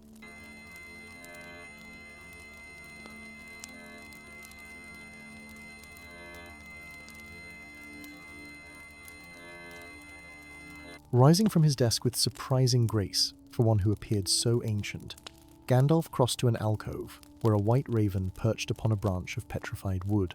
Unlike its ebony cousins, this creature's feathers held an inner luminescence, and its eyes gleamed with sapphire brilliance.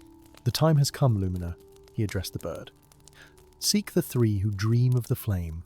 Bring them to the shattered lands." The raven tilted its head, intelligence shining in its gaze, before spreading wings that seemed to hold fragments of starlight within their feathers. It launched itself through an open window and into the night, becoming a streak of white against the darkness. Gandalf watched it disappear before turning to a chest bound with silver chains that had remained locked for centuries. "The dreams will guide them," he whispered, "but only blood will bind them to their inheritance." Prince Caden of Luminaris had not been permitted to die with dignity. Stripped of royal insignia, dressed in common prisoner's garb, he had been marched to the execution platform while nobles who once bowed to him now jeered from beneath silken parasols. The executioner raised his axe when a white raven descended from the cloudless sky, dropping a scroll that unfurled before the astonished crowd. Royal pardon. Exile, not death, would be his sentence. As guards escorted him to the kingdom's border, Kaiden clutched the small amulet hidden beneath his shirt, the only evidence remaining that he was heir to anything at all. That night, sleeping rough against the roots of an ancient oak tree, he dreamed of a flame that burned without consuming, that showed him visions of a cataclysmic future cities crumbling, the veil between worlds tearing like parchment, the dead rising to reclaim lands that once were theirs. When he woke, a white raven watched him from a nearby branch. In the sprawling thieves' den of Umberhaven, where sunlight never penetrated the perpetual fog, Vessa the Shadowstep had earned her reputation through impossible heists and uncanny abilities. Some whispered she could become one with darkness itself, slipping through solid walls and disappearing from locked rooms. The truth, which she guarded as closely as her most valuable treasures, was both simpler and more terrifying shadows answered when she called. For 3 consecutive nights, Vessa had dreamed of a flame darker than the shadows she commanded. In these dreams, she stood before a basin of ancient stone while 3 strangers argued around Heron Royal, one knightly, one bearing a staff of twisted wood. Each dream ended the same way, with betrayal, though whose face committed the treachery changed with every vision.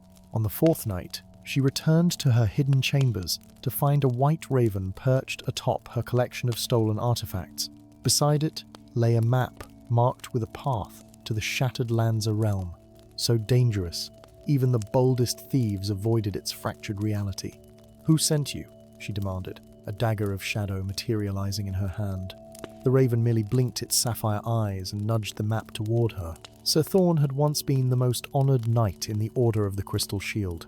Now he drank away his shame in taverns where no one recognized his face.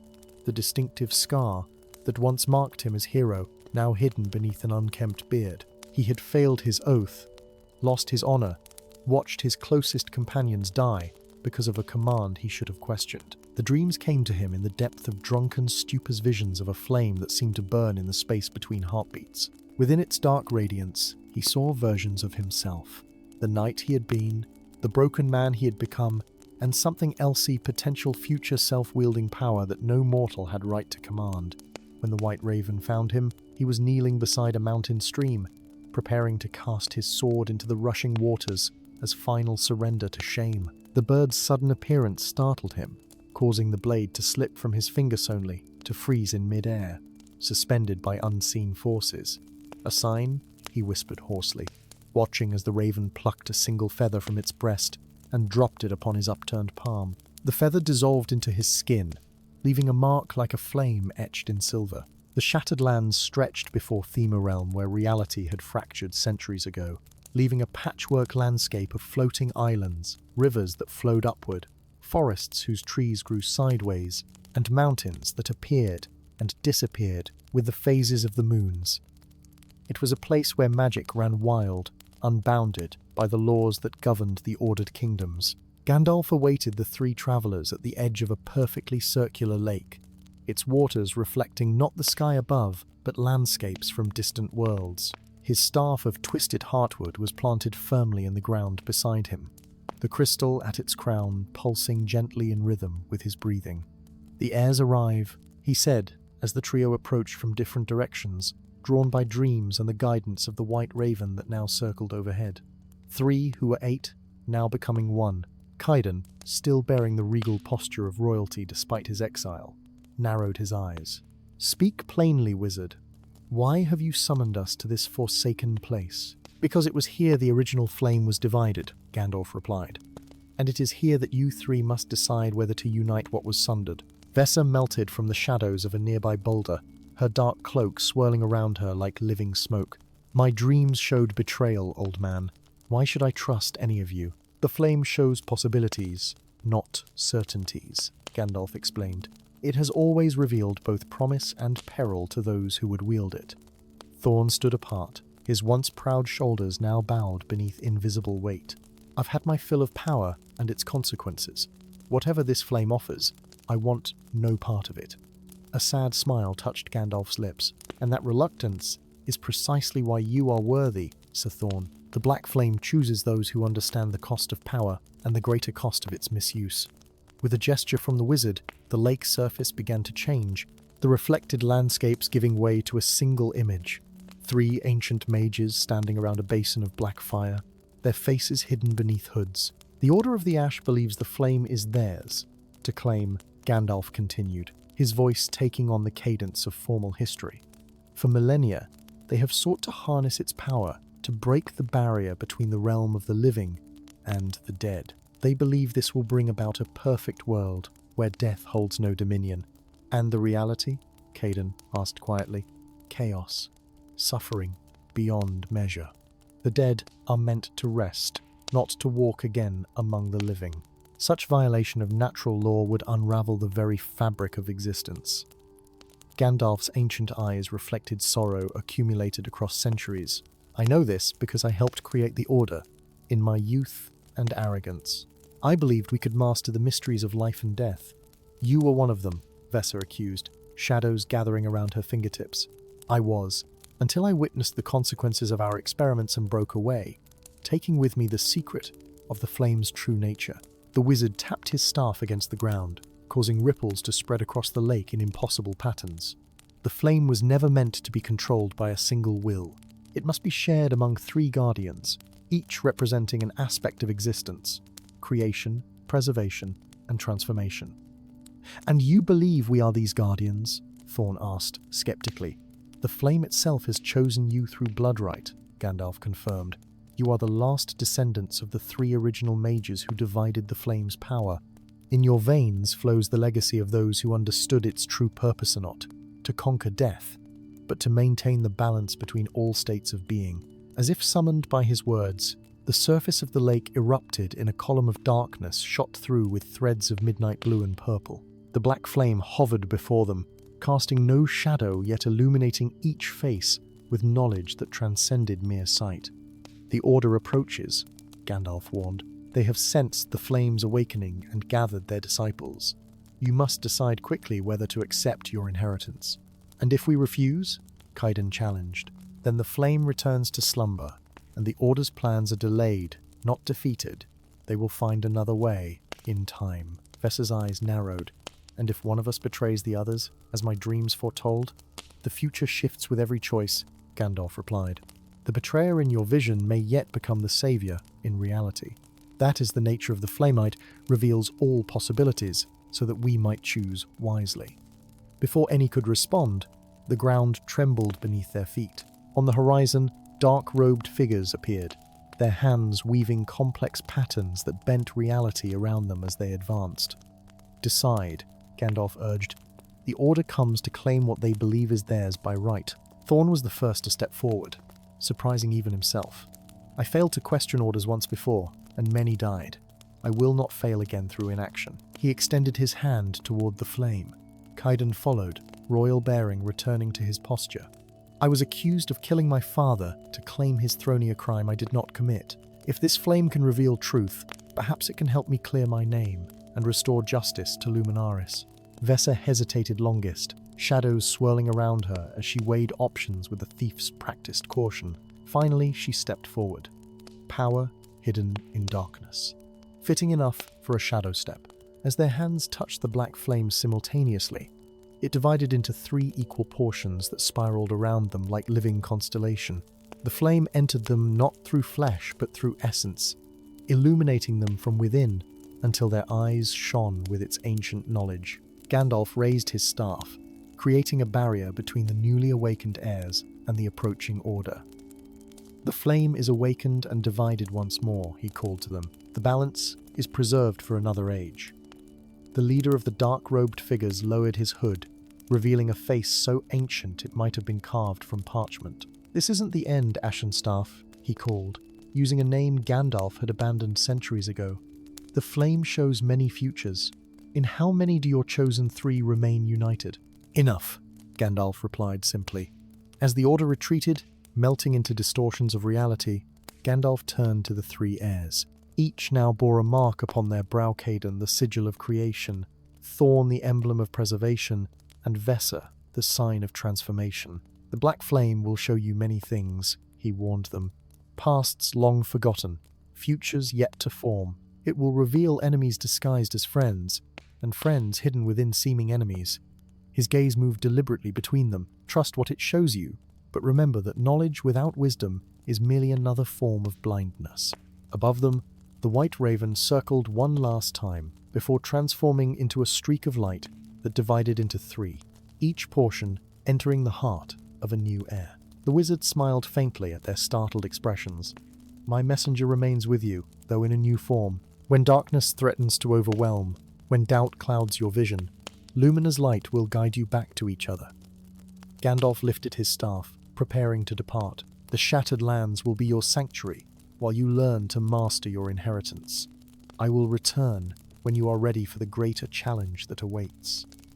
And what challenge is that? Kaiden asked. The ancient wizard's eyes reflected knowledge too heavy for words.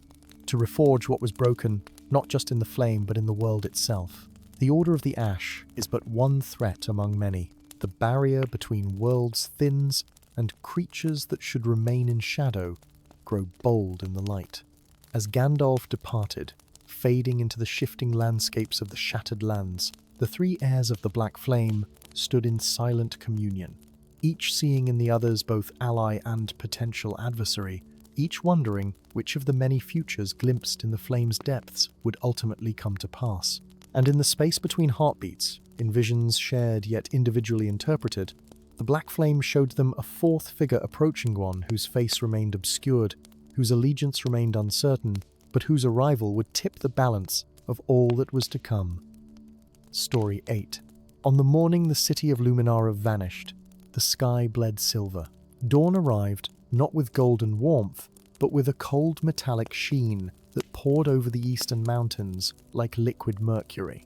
Those who witnessed it from neighboring towns spoke of how the great spires of the Crystal City seemed to waver, as though seen through disturbed water, before dissolving into a distortion that settled into an inverted mockery of what had been.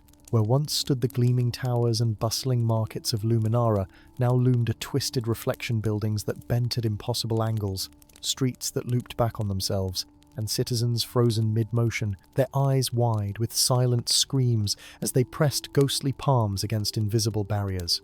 It was the third such transformation in a season, and panic raced through the kingdom of Lumin like wildfire through summer grass. In his observatory atop the Celestial Tower at the edge of the Whispering Woods, Gandalf, the Guardian of Truths, reflected, lowered his enchanted spyglass with trembling hands. His ancient eyes, which had witnessed the turning of ages, narrowed beneath bushy brows as he traced calculations on star charts spread across his desk. The pattern was unmistakable, no geometric progression of vanishings that formed the outline of an arcane symbol he had hoped never to see again. The Mirror Queen stirs, he murmured, his voice carrying the weight of ancient memory. After all these centuries, with practiced motions that belied his apparent age, Gandalf gathered his essential Tulsa staff of midnight oak, crowned with a crystal that captured and refracted light in hypnotic patterns, a compass whose needle pointed not to magnetic north, but to the nearest source of reality distortion, and most precious of all, a small leather-bound book, whose pages shifted and changed when not observed directly, containing maps to places that existed beyond conventional geography. The wizard paused at the doorway, gazing at his own reflection in a small silver mirror hanging therein, precaution he had maintained for over 3 centuries. The face that looked back at him was his own, weathered by time and wisdom, yet his reflection winked while he remained still, a signal from a part of himself he had left behind long ago. So it begins again, old friend, he said to his reflection. The cycle continues. The famed mirror speaker Lyra awaited him at the crossroads, where the Silver Lake Road met the King's Highway. Her reputation as an interpreter of reflective prophecies had spread throughout the 7 realms, though few knew the source of her uncanny abilities. Her white blonde hair flowed like spun moonlight around a face both youthful and ageless, her eyes shifting color depending on the light, now violet, now silver, now a blue so deep it bordered on black. You felt it too, she said without preamble as Gandalf approached. Not a question, but a statement of fact. 3 cities taken, Gandalf confirmed gravely. Luminara fell at dawn today. The pattern accelerates. Lyra's fingers unconsciously traced the intricate silver pendant that hung at her throat, a complex geometric design that echoed the very symbol Gandalf had noted in his calculations. The labyrinth awakens, she whispered. We must find the center before all is lost. Not we alone, Gandalf corrected, his gaze turning toward the mountain pass where a lone rider approached at a gallop. Some journeys require royal blood. The rider who reined his midnight steed before them bore the unmistakable bearing of nobility, though his fine clothes were travel-stained and his eyes shadowed with grief. Prince Cassius of the House of Lumin dismounted with fluid grace, his hand never straying far from the jeweled sword at his hip. "Wizard," he acknowledged with a curt nod to Gandalf before turning to Lyra with visible distrust. "Mirror speaker, I was told you might help me find my sister. Princess Selene was in Luminara when it transformed," Gandalf stated, again not a question. Pain flashed across the prince's handsome features. "She was there on a diplomatic mission. Our seers lost contact with her the moment the city changed." His composure cracked slightly. "They say those trapped in the mirror cities are neither alive nor dead, but suspended in a state of eternal awareness, without the ability to move or speak. A fate worse than death." "There is a way to free them," Lyra said softly, her ever-changing eyes fixing on Cassius with unsettling intensity. "But the path leads through the heart of the labyrinth itself, where reality and reflection dance around a truth few can bear to witness." "The truth being?" Cassius demanded. "That your sister was not taken?" Gandalf interjected, his tone gentle despite the harshness of his words. "She is the one doing the taking." The journey to the boundaries of the labyrinth took them through landscapes of increasing strangeness. The natural world gave way to places where physical laws bent, and warped forests where trees grew downward from floating islands, rivers that flowed in perfect geometric patterns, fields of crystal flowers that chimed in harmonic progressions when the wind passed through them. Gandalf led them along paths marked in his shifting book, occasionally consulting his compass when they reached forks that seemed to lead in identical directions. Throughout the journey, he shared what knowledge he could with his companions. "The labyrinth of mirrors exists in the space between realities," he explained, as they made camp beside a pool whose surface reflected not the sky above, but a vast underwater kingdom populated by beings with too many limbs. It was created eons ago by the first mirror mages as a repository for dangerous reflections, the shadow selves, the might-have-beens, the dark potentials that exist within all things. "And this mirror queen?" Cassius asked, carefully avoiding looking at his reflection in the pool.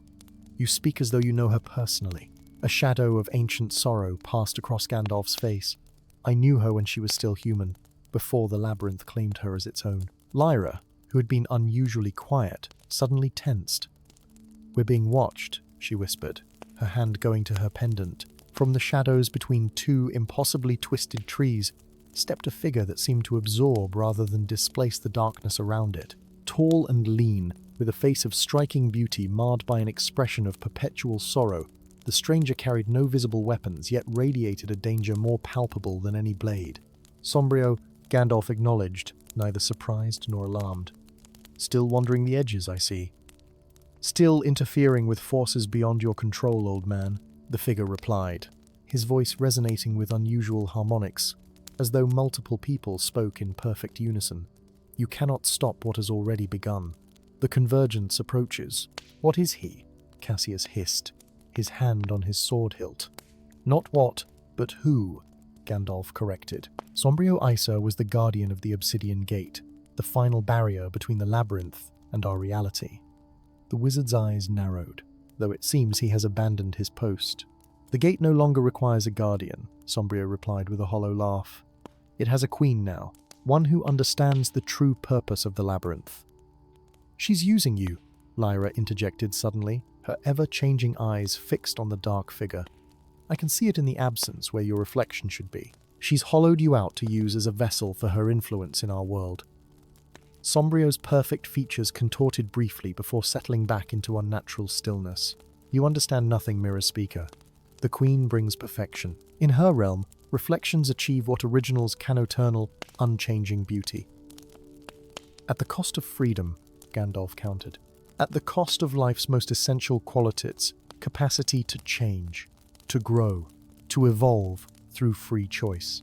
Something flickered in Sombrio's eyes, a momentary struggle quickly suppressed. Without another word, he melted back into the shadows, leaving behind only the lingering scent of silver polish and stagnant water.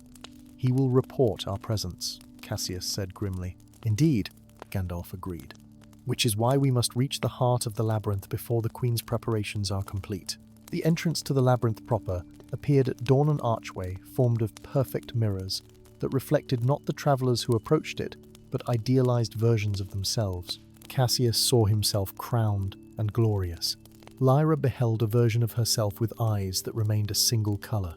Gandalf saw something that made him pause momentarily before steeling himself to proceed. Once we cross this threshold, the wizard cautioned, nothing will be as it seems. Trust only what you know to be true in your heart, not what your eyes perceive. And how do we find our way through a labyrinth of illusions? Cassius demanded. Gandalf smiled faintly, producing from his robes a simple silver thread. Sometimes the oldest solutions are the most effective. Beyond the archway stretched a vast maze, whose walls shifted and changed when not directly observed. Mirrors lined every surface, but these reflected not the physical forms of the travelers, but their inner fears, desires, and secrets. Cassius repeatedly averted his eyes from reflections, showing him seizing his father's crown by force. Lyra walked with her gaze fixed firmly ahead, refusing to acknowledge the mirrors that showed her conversing intimately with a silver-crowned woman whose face remained in shadow. Gandalf alone seemed able to look directly at his reflections, though what he saw caused his weathered features to tighten with grief and resolution. As they penetrated deeper into the labyrinth, following the silver thread that Gandalf somehow affixed to the ever-changing walls, reality grew increasingly fluid. Gravity shifted without warning, forcing them to walk on walls or ceilings. Time flowed inconsistent minutes, stretching into hours or compressing into heartbeats. Reflections stepped out of mirrors to challenge them with riddles or tempt them with promises before dissolving into mercury pools when rejected.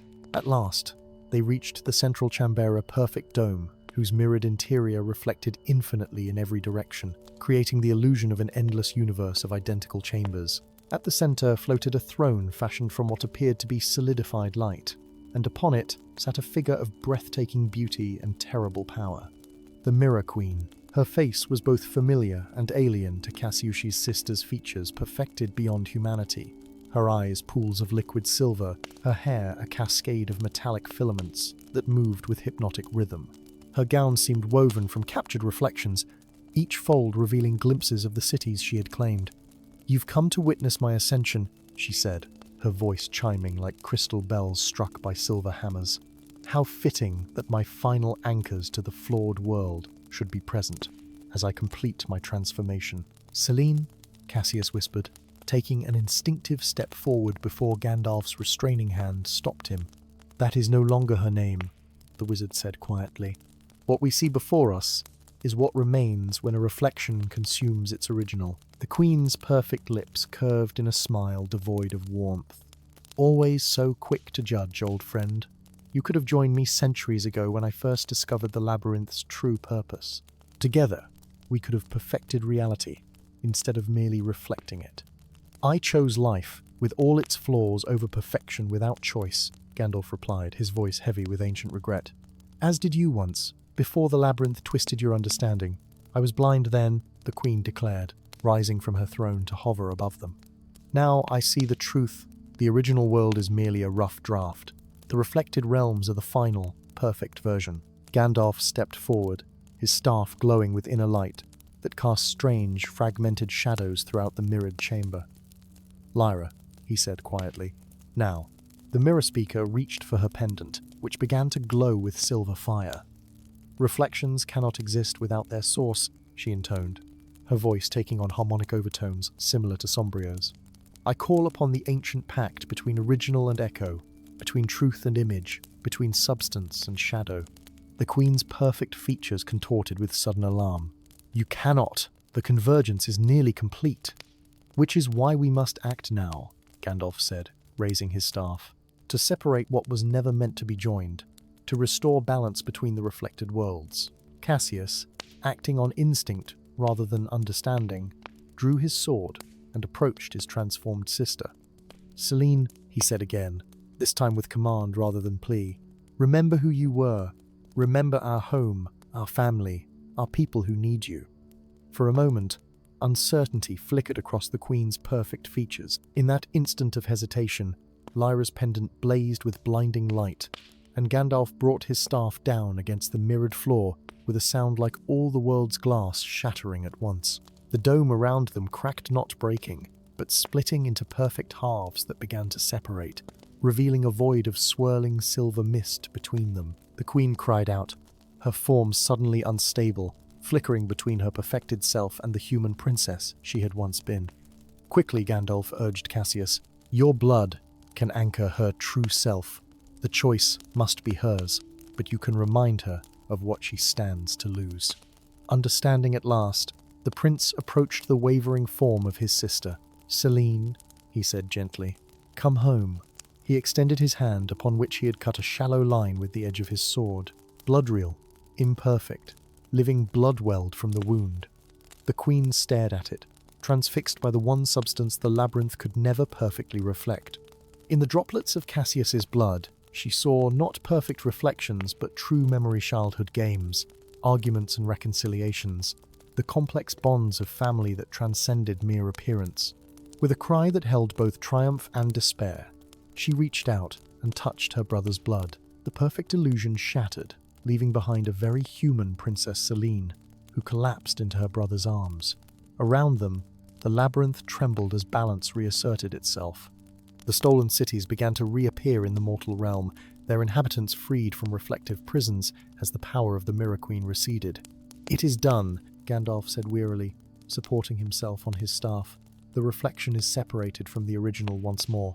Not quite all, came Sombrio's voice from the shadows. The figure emerged, but changed the hollow emptiness gone from his eyes, replaced by genuine sorrow and understanding. The Guardian must return to the gate. And the other half of the Queen? Lyra asked, her pendant now dark, its power expended. Returns to her proper domain, Gandalf explained, where reflection belongs as counterpart and complement to reality, not its replacement. As they departed the labyrinth, carrying the unconscious but restored princess, Gandalf glanced back one final time. In the silver mist that marked the boundary between worlds, he glimpsed a familiar face's own reflection, winking once before turning away to maintain the eternal vigil between realities. Until the next cycle, old friend, the wizard whispered. May it be many ages before we meet again. Story 9. In the city of Dawnhaven, where the smoke of 100 forges stained the sky in perpetual twilight, blades were born with secrets whispered into their molten hearts. Swords from this ancient city were coveted across the Seven Realms not merely for their perfect balance or razor edges, but for the uncanny way they seemed to anticipate their wielder's intentions, moving almost of their own accord in the heat of battle. Those fortunate enough to possess a Dawnhaven blade often spoke of hearing whispers from the steel in moments of great danger, as though the weapons themselves possessed a will to survive. Few knew the terrible truth behind such power. High in the western tower of the arcane Collegium, Gandalf, the master of forgotten arts, jolted awake from a dream of screaming metal and imprisoned spirits.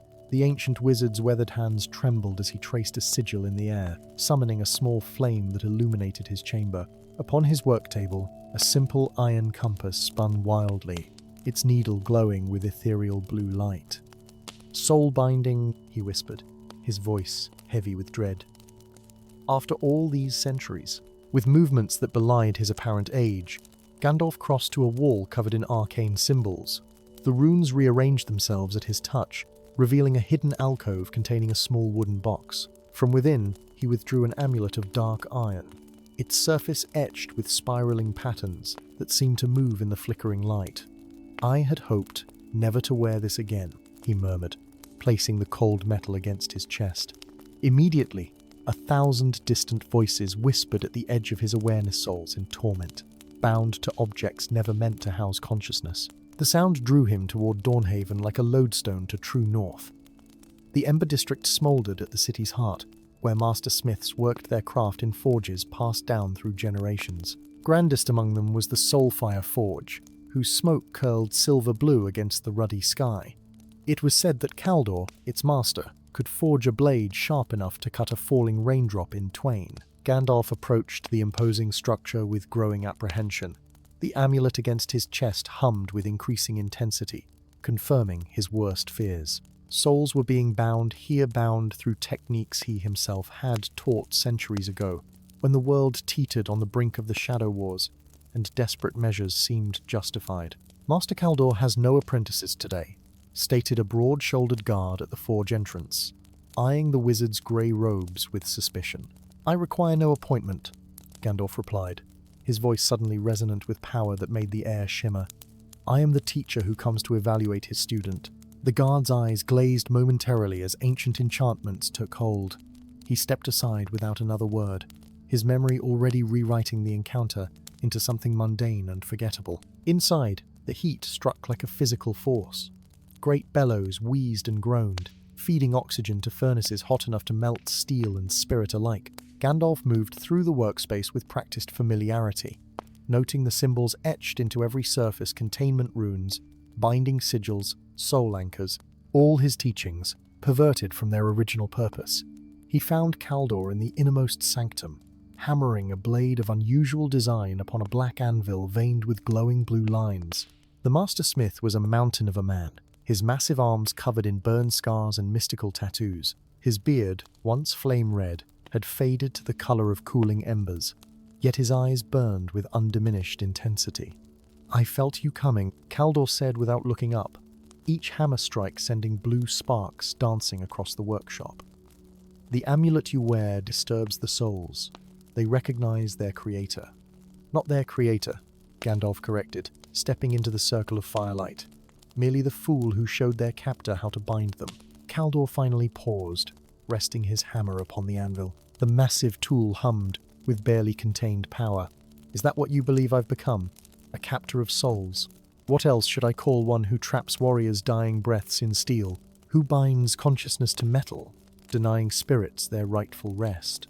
Gandalf gestured to the weapons that lined the walls, each emanating the faint blue aura visible only to those attuned to soul magic. This was never the purpose of my teachings, Kaldor. The smith's laugh held no humor. Purpose changes with necessity, old friend. The techniques you abandoned proved too valuable to forget, and too dangerous to continue, Gandalf countered. Where is your apprentice? The boy, Ryek. I sense his absence. Kaldor's expression darkened like a storm cloud. The ungrateful whelp fled 3 nights past with this. He gestured to an empty bracket on the wall, shaped to hold a hammer even grander than the one he currently wielded. The soul hammer, the first tool I ever forged under your tutelage, infused with the essence of truth itself. A tool meant to free spirits, not enslave them, Gandalf said quietly, pieces falling into place. And now you fear what Ryek might do with such knowledge. I fear what will happen when he fails to control the hammer's power, Kaldor replied. Already the Grey Knights hunt him, believing him a soul thief like me. He turned back to his work, hammer rising and falling in a mesmerizing rhythm. They don't understand what I truly forge here. Gandalf's eyes narrowed as he studied the blade taking shape beneath Kaldor's ministrations. This was no ordinary weapon. Its design was ancient, ritualistic, meant not for battle, but for ceremony. A sacrificial blade. What game do you play, Kaldor? The wizard asked softly. The smith's shoulders slumped slightly. No game, master. A prison. These souls I bind, do you know whose they are?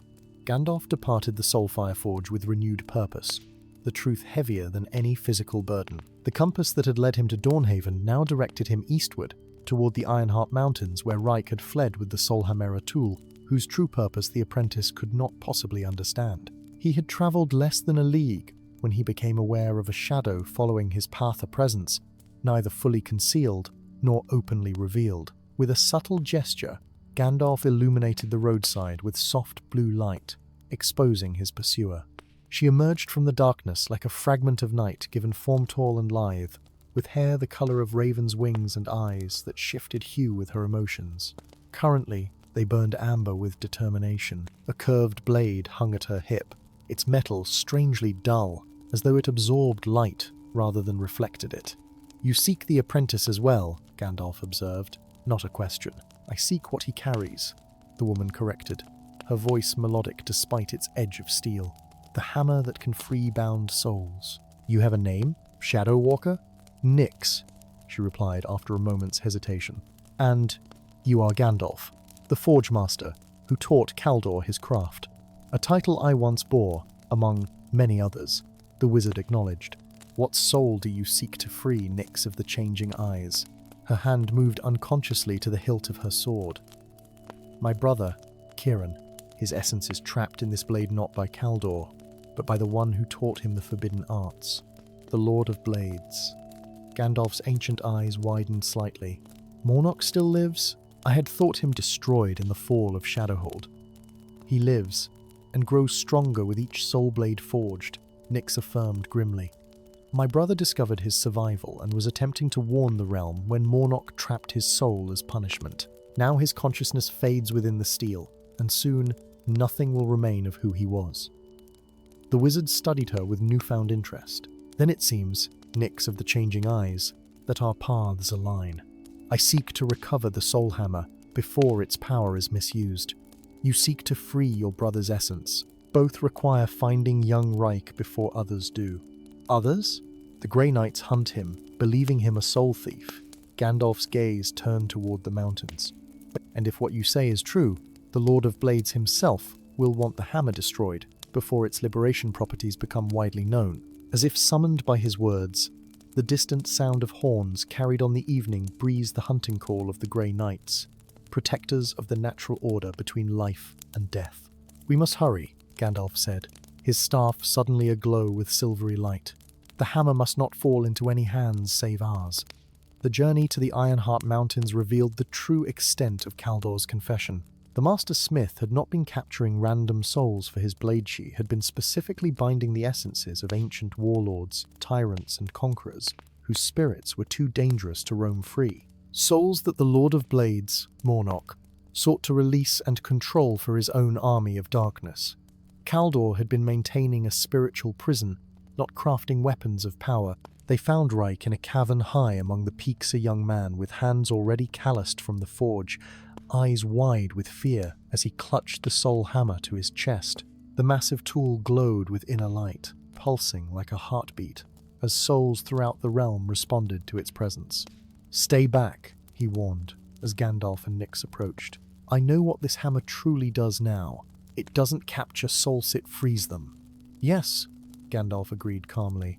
That was its original purpose, to ensure no spirit remained bound against its will. A safeguard I created, should my teachings ever be misused. Then why did Kaldor hide its true nature? Reich demanded. Why keep souls trapped in his blades? Because some souls deserve imprisonment, came a silken voice from the shadows at the cavern's rear. A tall figure emerged, clad in armor that seemed to swallow light rather than reflect it. His face was hidden behind a mask of blackened steel, but his eyes glowed with unnatural amber fire. Some spirits are too valuable to waste on the afterlife. Mornock, Gandalf said coldly, raising his staff. Still harvesting souls after all these centuries? The Lord of Blades laughed, the sound echoing metallically behind his mask. Still clinging to outdated notions of morality, old teacher. Souls are power, nothing more, and I have collected so many. With a gesture, Mornock summoned blades from the darkness, swords that moved without wielders, daggers that flew like birds of prey, each humming with the enslaved essence of a departed warrior. Nyx drew her brother's blade, which glowed with recognition proximity to its true owner's sister. Release Kieran, she demanded, or I'll free every soul you've ever bound. You lack the knowledge to use the hammer properly, Mornock taunted. One wrong strike, and you'll shatter the binding, completely destroying the soul rather than freeing it. Gandalf stepped forward, his ancient eyes fixed on his former student. But I possess that knowledge, Mornock. I, who taught you everything you know of soul binding. Fear flickered in the Lord of Blades' burning gaze. With a snarl, he commanded his floating weapons to attack. The ensuing battle transformed the cavern into a whirlwind of steel and sorcery blades, slashing from every direction, while Gandalf's staff blazed with protective enchantments. Nyx moved like shadow given form, her own blade singing a counterpoint to her brother's sword as she fought to reach Mornock. Reich, though untrained in combat, wielded the soul hammer with instinctive skill, its massive head crushing any blade that came too near. When a flying dagger slipped past Gandalf's defenses, slicing across his arm, the wizard's blood fell upon the cavern floor with a hiss of ancient power. Where each droplet landed, The stone transformed to reveal hidden runes that had lain dormant for centuries, a final safeguard placed by the wizard in anticipation of this very moment. "Blood of the teacher unbinds the student's work," Gandalf intoned, his voice resonating with power that made the mountain itself tremble. What was bound in ignorance, let wisdom now release. The runes blazed to life, forming a complex circle that surrounded Mornock. The Lord of Blades howled in rage as his armor began to crack, revealing not flesh beneath but a swirling vortex of trapped soul shundreds, perhaps thousands of spirits he had consumed to maintain his unnatural life. "Reich!" Gandalf called above the tempest of screaming spirits. "The hammer! Strike the central rune!" The apprentice hesitated only a moment before bringing the soul hammer down upon the largest sigil in the runic array. The impact released a shockwave of pure spiritual energy that rippled outward, washing over every soul-bound object in the cavern. One by one, Mornock's floating blades clattered to the ground, the enslaved spirits within them finally free to depart for their long-delayed rest. The Lord of Blades himself began to dissolve as his stolen life force abandoned him, revealing beneath the fearsome armor nothing but ancient bones and tattered remnants of the man he had once been. "This changes nothing," he gasped, as his physical form crumbled to dust. "Souls are power. They will be bound again. Perhaps," Gandalf acknowledged solemnly, "but not by these hands, and not by these methods." As the last of Mornock's essence faded, Nyx knelt beside her brother's sword. The blade pulsed weakly, the soul within nearly extinguished after years of imprisonment. "Can he be saved?" she asked, her eyes no deepest blue with sorrow turning to Gandalf. The wizard gestured to Reich, who approached with the soul hammer still glowing with power. Together, Gandalf instructed, placing his hands over the young smith's. "The hammer to break the binding, my knowledge to guide the soul, and your love to call him home." With Nyx's hands joining theirs, they brought the hammer down upon the blade in a single, perfect strike. The sword shattered into brilliant fragments that dissolved into mist, and from this mist coalesced the translucent form of a young warrior who smiled once at his sister, before fading peacefully into the beyond. "He is free," Gandalf said gently, "as are all the souls bound by Mornock's dark arts." "And Caldor's weapons?" Reich asked, thinking of his master's forge filled with soul-bound blades. "Those souls chose their fate," the wizard replied. "Ancient tyrants and conquerors, bound as penance for their mortal crimes. The hammer can free them too, but wisdom lies in knowing when imprisonment serves a greater justice than freedom." As they departed the cavern, the soul hammer resting once more in Gandalf's hands after centuries apart, Nyx asked the question that had troubled her throughout their journey. "If the hammer frees souls, and was your creation, why did you leave it with Caldor? Why abandon such a responsibility?" The ancient wizard's eyes reflected sorrows and triumphs beyond mortal reckoning. "Because every teacher must eventually trust their students to carry forward their knowledge for good or ill. Caldor understood the burden of keeping dangerous souls contained. Now Reich must learn the equal burden of knowing when to set them free." He passed the hammer to the young apprentice, whose eyes widened at the implied trust. "The Forge of Souls continues its work," Gandalf said, his gaze turning toward the distant horizon where new adventures and perhaps new students awaited. "Not to bind, but to balance. Not to capture, but to choose. This is the true legacy I leave to you both." And in the pre-dawn light, as three figures descended from the Ironheart Mountains, the souls of the departed danced briefly in the air around them, some departing joyfully to their long-delayed rest, others returning solemnly to their prison blades, all acknowledging the wisdom that had granted them the rarest gift of all, the freedom to choose their own fate. Story 10.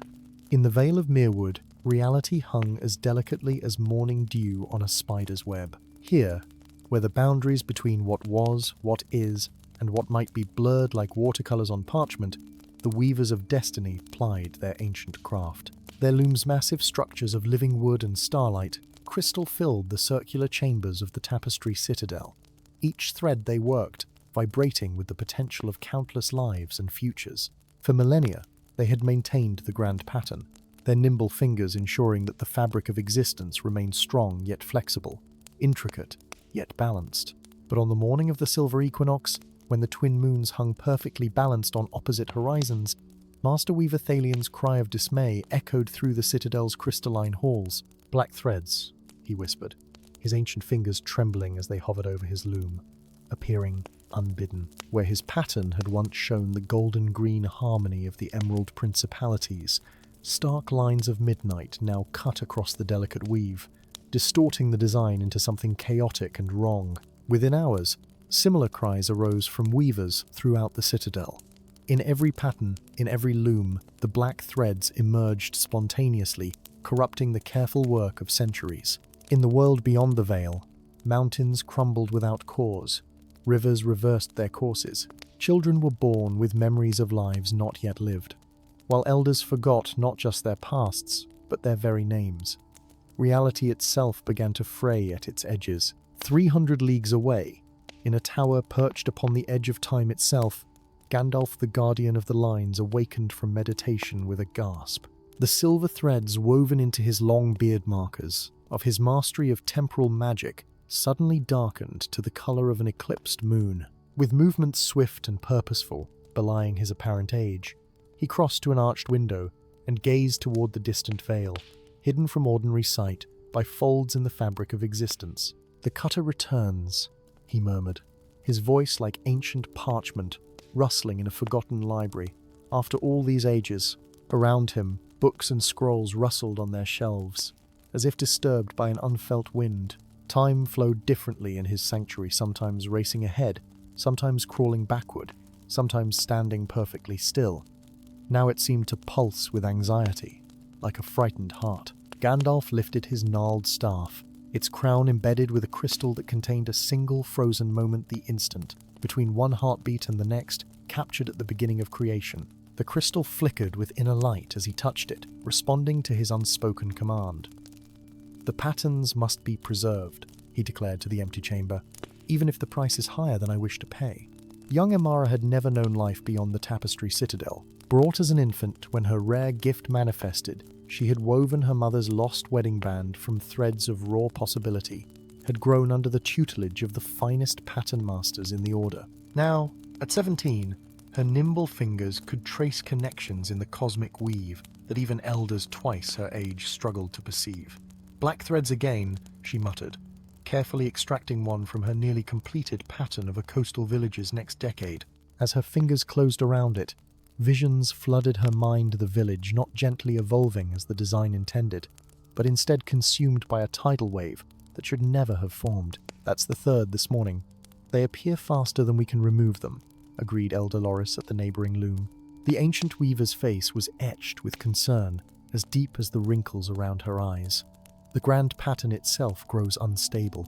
A commotion at the citadel's entrance drew their attention, voices raised in surprise, then reverence, then urgent direction. Moments later, the massive doors to the weaving chamber swung open to admit a tall figure in silver-grey robes, his beard reaching nearly to his waist, his eyes carrying the weight of eons within their depths. "The founder returns," whispered Loris, immediately abandoning her loom to kneel. Around the circular chamber, every weaver followed suit, all except Emera, who remained transfixed by the sight of the legendary figure she had only heard about in the Order's most sacred histories.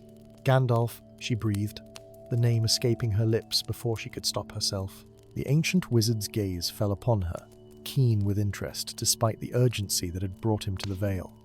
"A young one who knows the old name," he observed, his voice carrying easily through the vast chamber. "Rise, weavers. The pattern unravels while you kneel." He strode to the chamber's center, where the master's loom stood larger than all others, its threads connected to every other loom in an intricate web of causality and possibility. Currently, unattended for, Master Thalian had gone to consult the ancient record set, showed most clearly the corruption spreading through the patterns.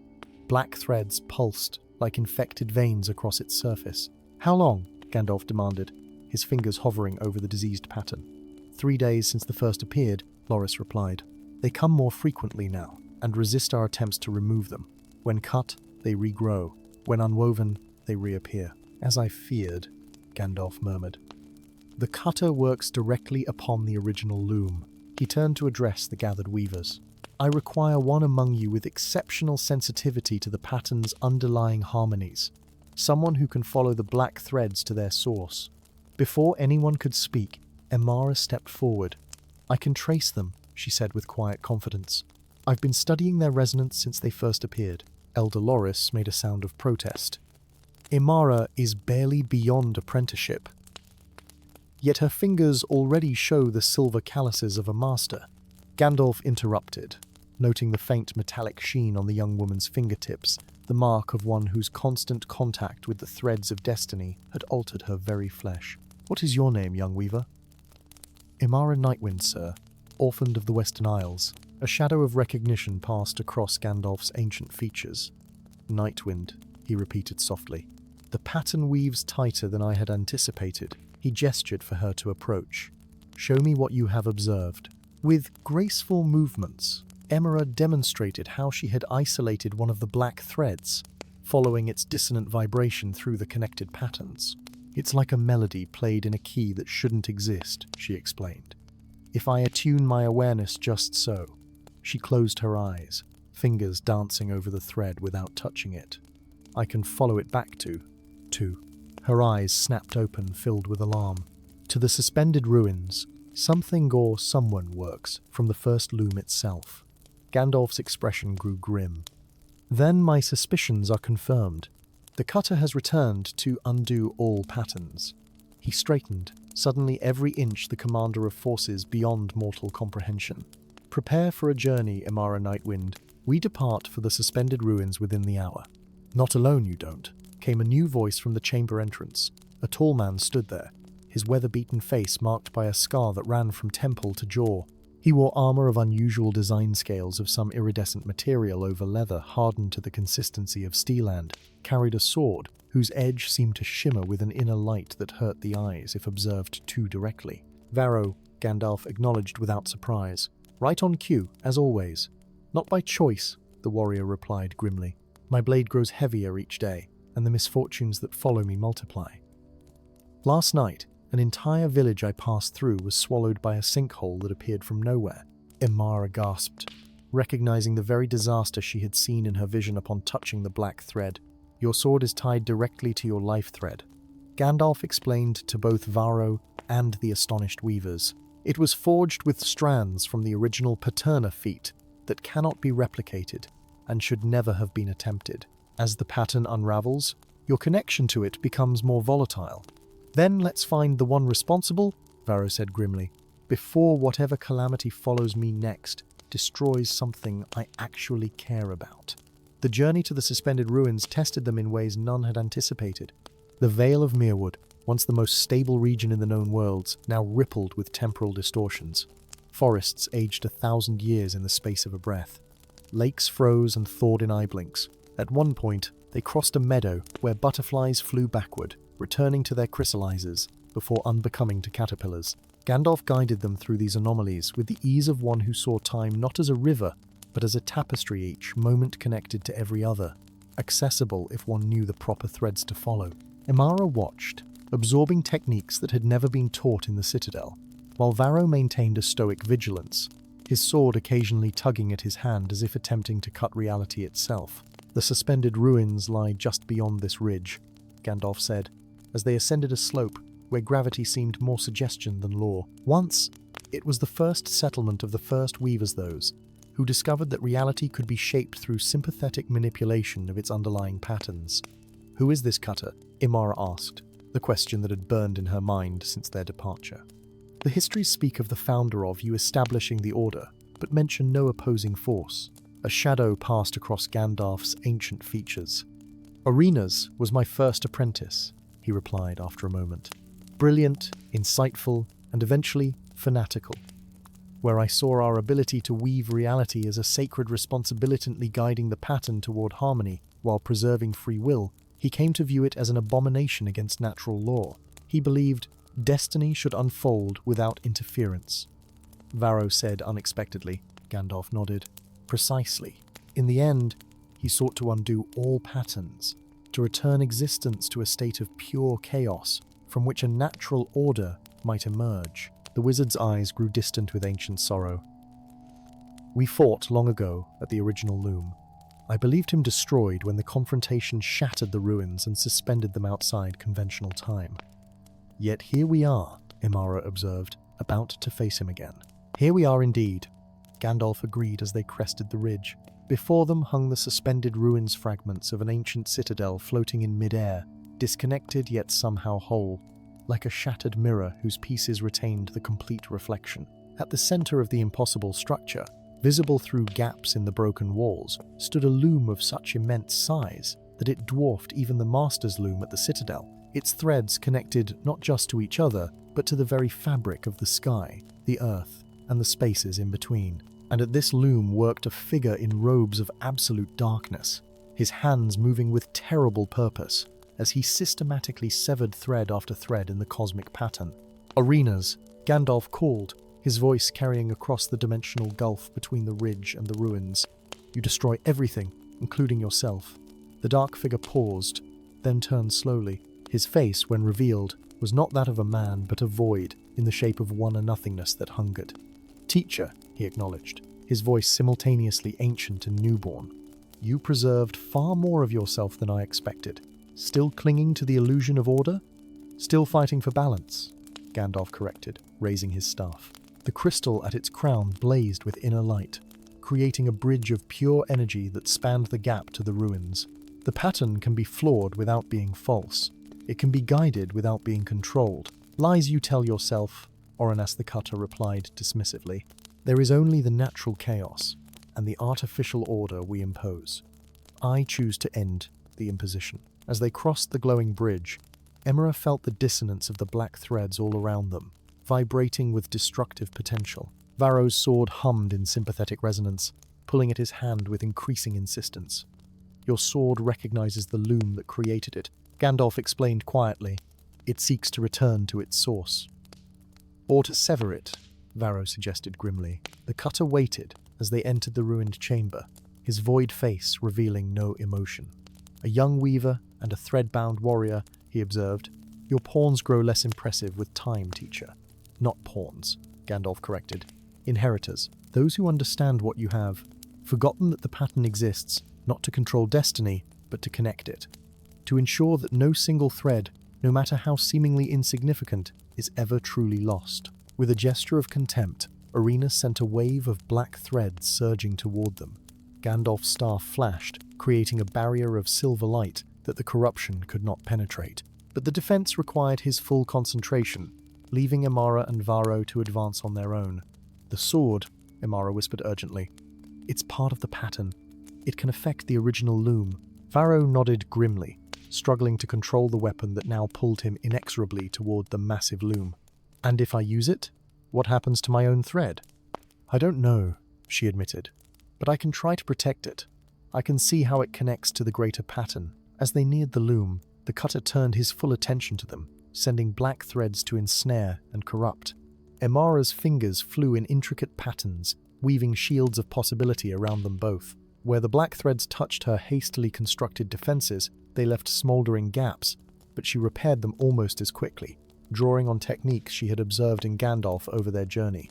"You cannot defeat entropy," Arenas intoned, his void face expanding to engulf more of his form. "All patterns eventually dissolve. All order returns to chaos." "Perhaps," Imara countered, her voice steady despite her fear. "But not today, and not by your hand." With a final surge of effort, she created an opening in the black threads that surrounded the loom. Varro lunged through, his sword now blazing with the same light that crowned Gandalf's staff. As the blade touched the original loom, time itself seemed to hold its breath. Varro's sword neither cut nor destroyed the loom, Imara said softly, her golden threads fading as her strength ebbed. "Not exactly," Gandalf corrected, approaching the loom with reverence. He discovered his true nature. Varro was never meant to be merely human. His thread was woven from the pattern itself, Guardian I created long ago, to maintain balance, should the cutter ever return. "You knew this would happen?" she asked, her voice coloured with both awe and accusation. The ancient wizard's eyes reflected both triumph and sorrow. "I knew it might. The future is never certain, even to those who weave it. But I hoped, and hope is the most powerful thread in any pattern."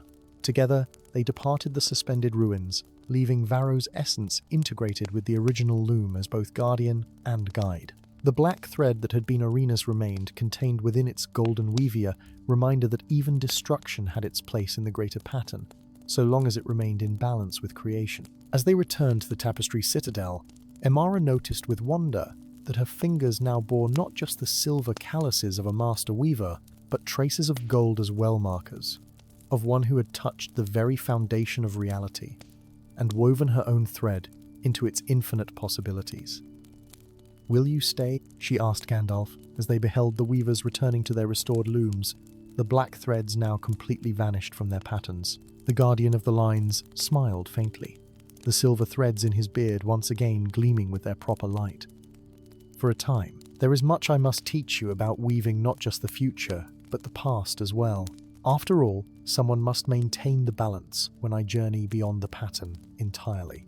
Above them, visible only to those attuned to the deepest currents of reality, Varro's silver thread gleamed in the tapestry of existency, a single strand connecting all possible futures to their shared past, ensuring that, despite whatever chaos might come, the weavers of destiny would always find their way back to harmony. Story 11. The kingdom of Talaris shimmered like a jewel set between the silver mountains and the whispering sea, its gleaming spires reaching toward the heavens as if in supplication to the gods themselves. Unlike other realms where succession passed through blood alone, Talaris was ruled by a monarch with a divine gift, the ability to change face and form at will, to become any person they had ever encountered. This sacred power, bestowed by Lumin, the guardian deity of the realm, allowed the ruler to truly understand their subjects' lives by living as them, if only for a day. For 7 centuries, this blessing had brought prosperity and justice to Talaris, until the morning when King Aldrin was found dead in his private chambers, his body frozen in a single form, his own true face, which none had seen for decades. The divine gift had been stolen, and with it, the kingdom's very foundation began to crumble. In the shadows of the royal city of Luminthea, a young woman named Celine moved through the chaotic streets with practiced invisibility. Once the king's most trusted royal guard, she now hid her distinctive silver-streaked hair beneath a weathered hood, her hand never straying far from the dagger at her hip.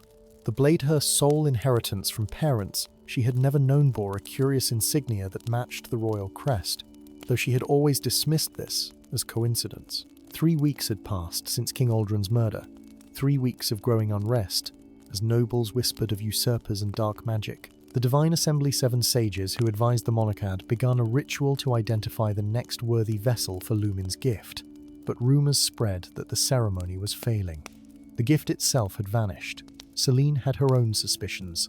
As the king's personal guard, she had observed peculiar visitors in the weeks before his death, diplomats with eyes that never blinked, counselors whose shadows sometimes moved independently of their bodies. She had reported these anomalies to her superior, only to be reassigned to distant posts. When she heard of the king's death, she knew immediately that her concerns had been justified, and that someone within the palace had silenced her deliberately. Now she watched and waited, gathering whispers like a spider collecting dewdrops. Today's information had come at significant cost, a purse of silver coins, and a promise she hoped she wouldn't regret. According to her informant, a man had arrived in Luminthea who might have answers, a wanderer in grey robes who spoke of ancient powers and carried a staff topped with a crystal that glowed with inner light. The tavern where this stranger allegedly lodged stood at the crossroads of Merchant's Way and the street of Whispersa, weathered establishment called the Faceless King. As Celine approached, a prickling sensation crawled up her spine. She was being watched. Whirling around, she found herself facing a tall figure in a hooded cloak. Before she could reach for her weapon, the stranger raised a hand in a gesture of peace.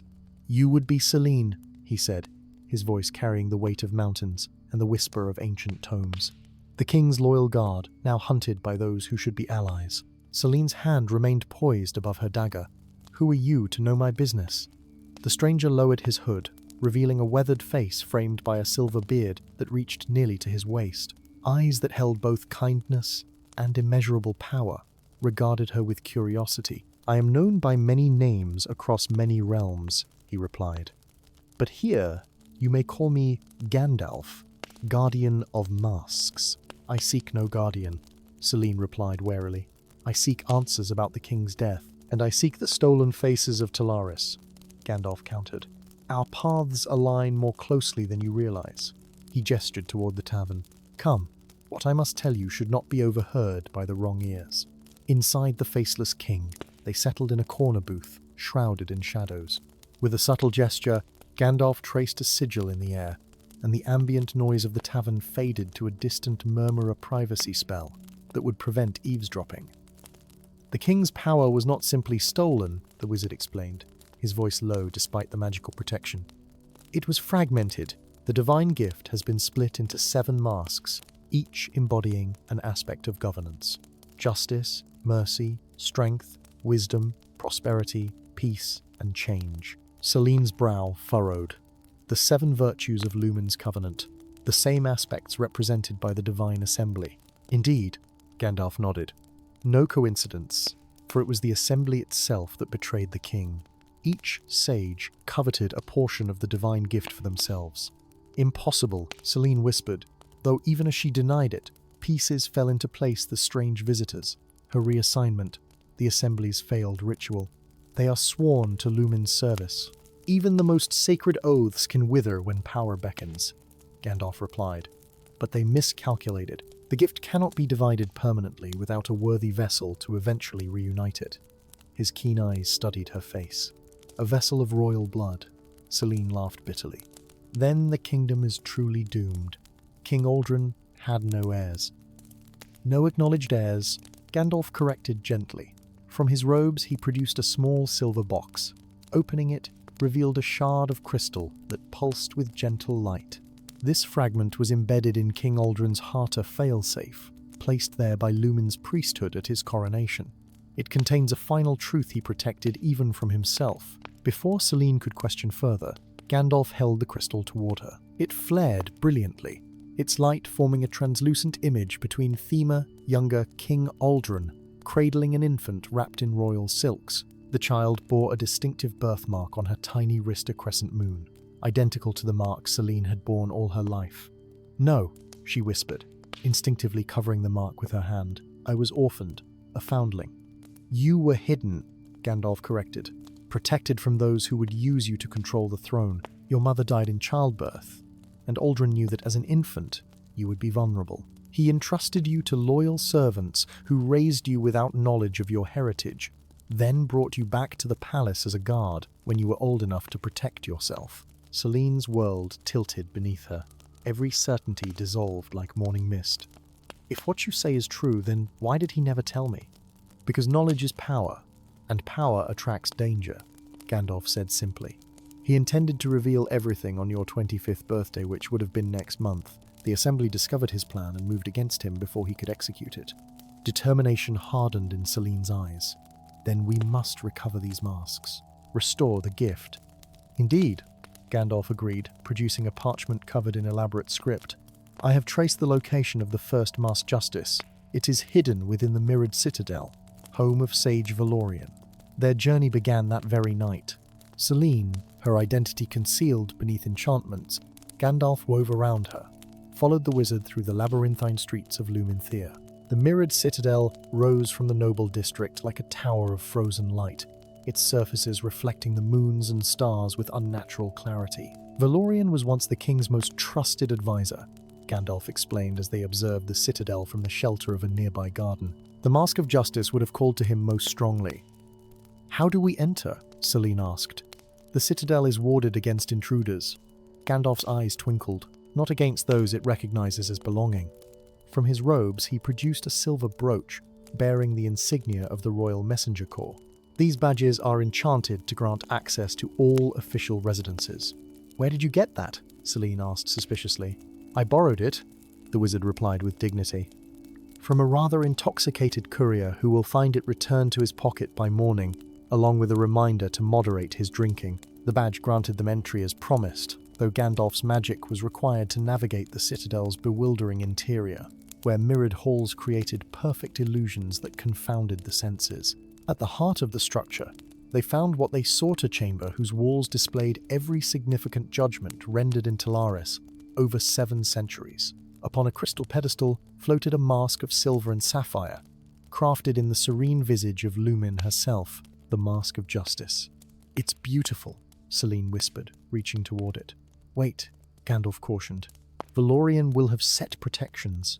Even as he spoke, the reflections in the mirrored walls shifted. From every surface emerged spectral figure echoes of criminals condemned throughout Telerian history, their faces contorted with rage and vengeance. "The unjustly judged," Gandalf murmured. "Clever, Valorian." The spectres converged upon them, their insubstantial forms nonetheless capable of inflicting harm through sheer cold. Celine drew her dagger, which flared with unexpected light at the proximity to the mask. "Your birthright recognizes its purpose," Gandalf observed, his staff blazing to hold back the encroaching spirits. The blade was forged from the same divine metal as the royal regalia. Celine felt the dagger pulse in her hand, guiding her movements. With newfound certainty, she slashed through the spectral assailants, her weapon leaving trails of golden light that banished the apparitions it touched. When the path cleared, she approached the mask with reverence. As her fingers closed around it, warmth flooded through her, and knowledge poured into her mind the understanding of true justice, balanced perfectly between mercy and retribution. The mask dissolved into liquid light that flowed up her arm, settling beneath her skin in an intricate pattern of luminous sigils. "One reclaimed," Gandalf said with satisfaction. "But we must move quickly. The others will know their conspiracy is discovered." They escaped the citadel just as alarms began to sound, magical lights flaring across the noble district. In the coming days, they would face greater challenges as they pursued the remaining masks, traversing the bottomless libraries of Sage Lorien to recover wisdom, braving the mechanical warriors guarding strength in Sage Durnhall's fortress, navigating the dreamlike gardens of Mercy, where reality itself bent to Sage Mirabelle's will. With each mask recovered, Celine changed. The divine gift gradually manifested, allowing her glimpses of transformation. More profoundly, each aspect of governance settled into her understanding, granting insights no ordinary ruler could possess. It was in the treasury of abundance, seeking the Mask of Prosperity from Sage Aurum, that they encountered their first direct confrontation with the Assembly. Aurum himself, a corpulent man whose fingers dripped with golden rings, stood before his mask with arms outstretched. "The pretender arrives," he sneered at Celine. "Aldrin's secret shame. The rightful heir," Gandalf corrected, his staff glowing ominously. "A puppet," Aurum countered. Dancing to the strings of a foreign wizard, he gestured, and the gold coins carpeting his treasury rose into the air, forming a whirling barrier between them and the mask. What does this girl know of rule, of sacrifice? The Assembly has guided Talaris for centuries while monarchs played at being gods. Celine stepped forward, the four aspects she had already absorbed shimmering beneath her skin. "I know that true prosperity comes not from hoarding wealth, but from its proper flow like blood through the body of the kingdom." The words came to her unbidden, wisdom from the masks guiding her tongue. "You would dam the river to create your private sea, while the fields beyond wither from thirst." Her conviction resonated with the Mask of Prosperity, which glowed in response. The whirling coins faltered, many falling back to the floor as the mask's power acknowledged her understanding. Aurum howled in frustration, drawing a golden scepter that crackled with dangerous energy. Before he could strike, Celine changed a face, briefly taking the form of a servant the sage had particularly abused, causing him to hesitate in shock. It was enough. Gandalf's spell caught Aurum in a binding of light, immobilizing him while Celine claimed the fifth mask. The final confrontation came in the Chamber of Ascension, where the unified assembly awaited with the masks of peace and changed the last pieces of the divine gift. They had prepared a ritual circle designed to capture Celine's very essence, to drain the reclaimed masks from her body and redistribute them permanently. "You cannot win, child," intoned Sage Valorian, his voice echoing with unnatural resonance. "The deity Lumen has abandoned Talaris. We are the new divine." Celine looked upon the assembly with eyes that held centuries of royal wisdom. The five aspects she had absorbed had transformed her understanding, revealing the truth behind the assembly's betrayal, not mere greed, but a fundamentally different vision for Talaris' future. "Lumen has not abandoned us," she replied, her voice carrying the weight of divine authority. "The covenant stands, the gift remains, but it was never meant to be divided." "Then join us," offered Sage Mirabelle, her lovely face a mask of false compassion. "Rule alongside the assembly as the face of tradition. while we guide with true wisdom." Gandalf remained silent, his ancient eyes watching Selene carefully. This moment, this choice would determine not just her fate, but the very future of Talaris. Drawing her dagger, now transformed into a scepter of royal authority, Selene addressed not the assembly, but the masks they held. "Peace without justice is oppression. Change without wisdom is chaos. I call upon the complete covenant of Luminot to rule above my people, but to understand them truly." The Chamber of Ascension filled with blinding light as the final masks responded to her call, tearing free from the assembly's grasp. The sages cried out in pain as the power they had stolen rejected their unworthy vessels. As the masks circled Selene, Gandalf stepped forward at last. "The choice remains yours," he told her quietly. "You may claim all 7 aspects for yourself alone, as tradition dictates, or..." Selene smiled, understanding what the wizard had known all along. "Or, I may honor both tradition and progress." She turned to face the humbled assembly. Talaris needs both a monarch who understands her people and counselors who provide specialized wisdom. The masks will return to the throne, but their aspects shall be shared with those worthy to advise. With a gesture, she allowed a portion of each mask's power to flow back to the divine assembly, not enough to transform or dominate, but sufficient to guide and enlighten. The remainder merged with Selene, completing her transformation into Talaris's rightful ruler. As dawn broke over Lumenthea, the coronation bells rang out across the kingdom. Queen Selene, the monarch of 1,000 faces, ascended to the throne that had awaited her since birth. At her side stood not just the reformed assembly, but Gandalf's task complete, yet his friendship only beginning.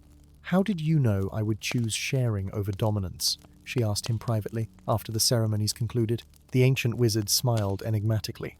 "I didn't know. I hoped. And in my long experience, hope is often the wisest advisor of all." As Gandalf departed Talaris some weeks later, he gazed back at the gleaming spires of Lumenthea with satisfaction.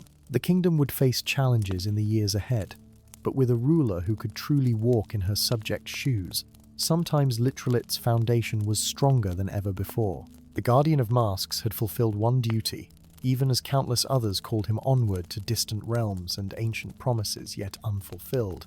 But that, as the wizard well knew, was a tale for another time. Story 12. In the heart of the crystalline citadel, where reality itself bent and folded like the pages of an ancient tome, there existed a library unlike any other. Its shelves stretched beyond mortal comprehension, disappearing into impossible heights and depths.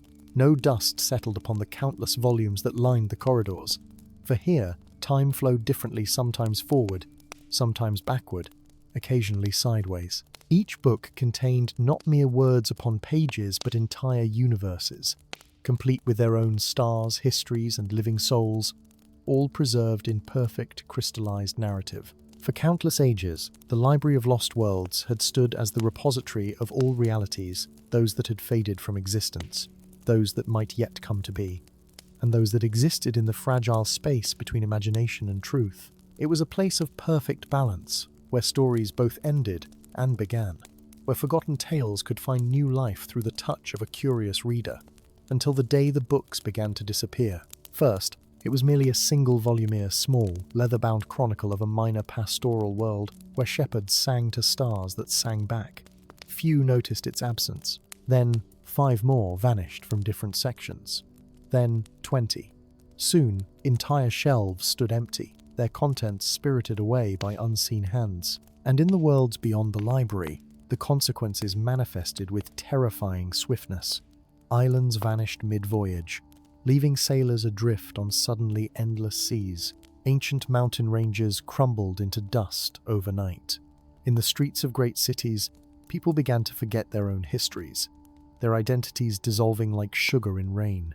Gandalf, the bibliothecarian known in 100 realms by 100 different names, felt each loss like a physical wound. His long silver beard shimmered with captured starlight as he moved through the grand atrium of the library, his weathered fingers trailing along the spines of books that trembled at his touch, as if seeking reassurance. "Another gone," he murmured, pausing before an empty alcove, where once had rested the complete history of the Ember Archipelago, and with it, 4 million souls cast into the void. His sanctuary had been breached, his carefully maintained collection plundered by what he now recognized as a deliberate and malevolent intelligence. No random thief could navigate the library's ever-shifting architecture or bypass the wards that protected its most precious volumes. No, this was the work of someone who understood the true nature of the collection, someone who knew that to possess a book from the Library of Lost Worlds was to control the destiny of entire realities. In the central reading chamber, a young woman hunched over a massive tome, her quill scratching frantically across its pages. Lyra had come to the library as a child, orphaned when her home world had been reduced to a novella through some cosmic editorial process no one fully understood. Gandalf had taken her as an apprentice, teaching her the delicate art of world maintenance, how to repair damaged narratives, how to strengthen fading plotlines, how to ensure that even the smallest, most overlooked characters retained their essential significance. Lyra, Gandalf called softly, reluctant to disturb her concentration but driven by necessity. "It's happening again." The scribe looked up, her eyes which shifted color depending on which section of the library she had recently visited. Currently, a deep violet, indicative of the metaphysical mysteries section. "The Ember Archipelago," she stated, not a question, but a confirmation. Yes. Gandalf settled heavily into a chair that adjusted its dimensions to perfectly accommodate his ancient frame.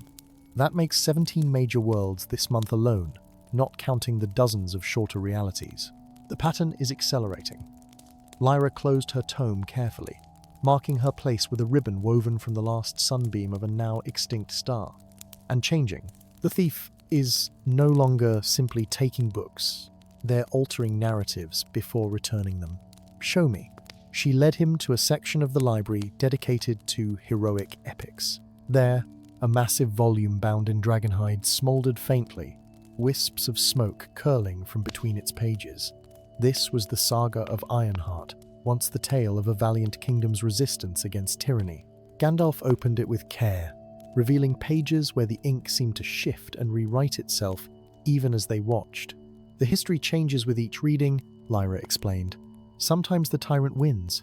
Sometimes the kingdom surrenders without a fight. Sometimes both sides are destroyed by a third force that never existed in the original narrative. And the people of that world experience each revision as truth," Gandalf said grimly. "Their memories rewritten, their identities reshaped, their purpose twisted." A shadow fell across the page butt, not from either of the library's occupants.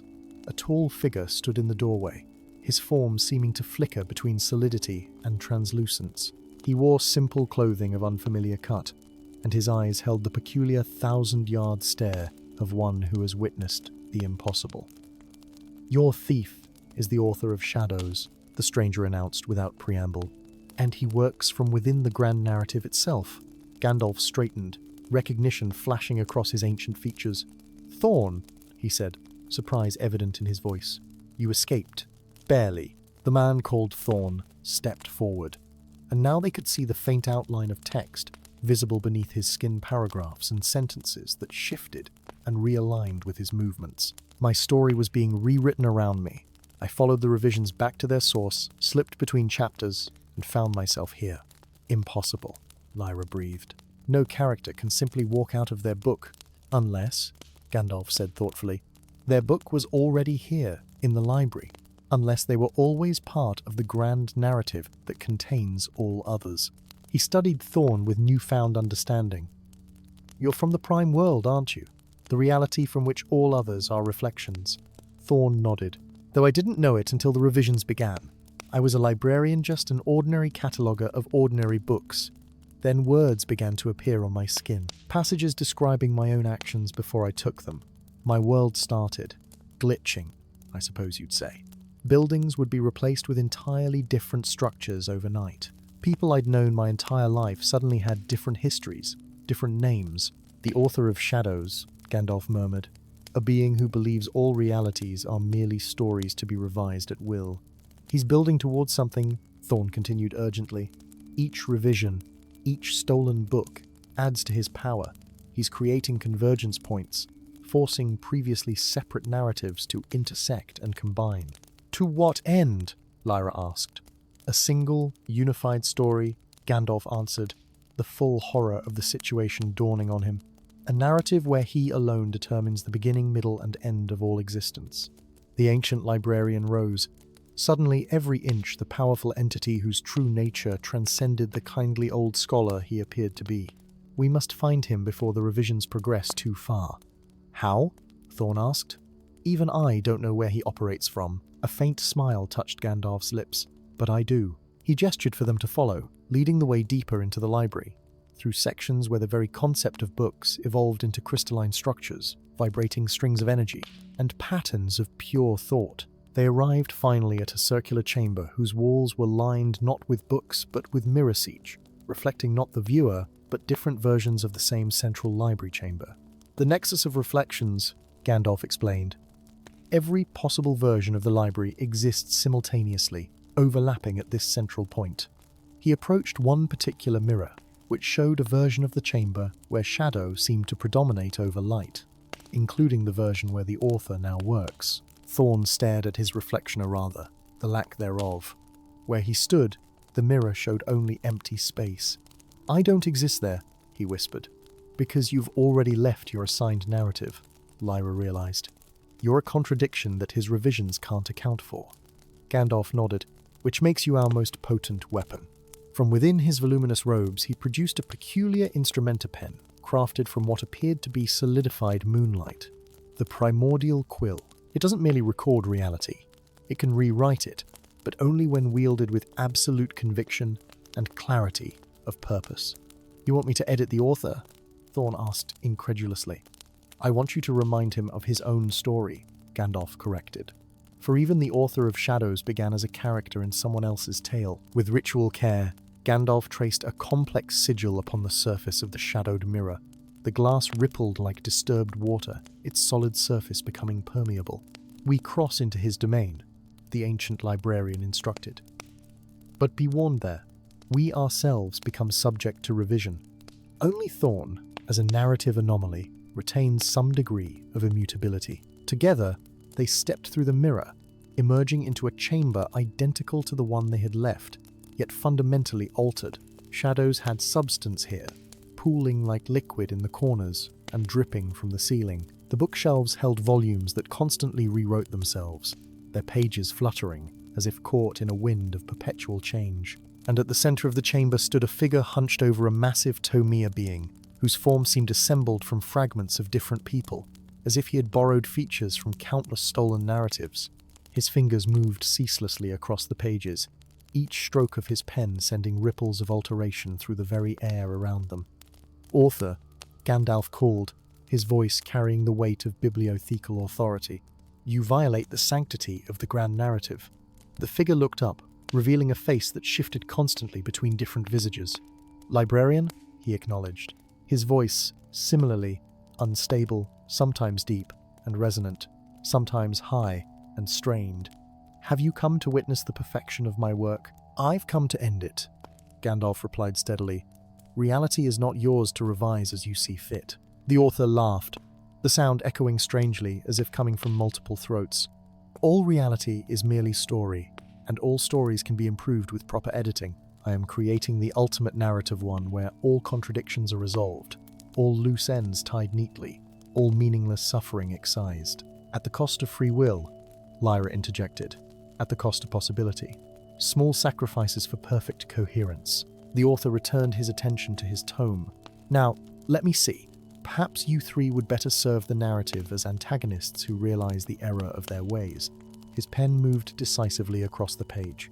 Gandalf felt the alteration begin immediately, a terrible urge to reconsider his opposition, to see wisdom in the author's grand design. Beside him, Lyra gasped as her own thoughts began to rewrite themselves. Only Thorn stood unaffected, the text beneath his skin glowing with increasing brightness.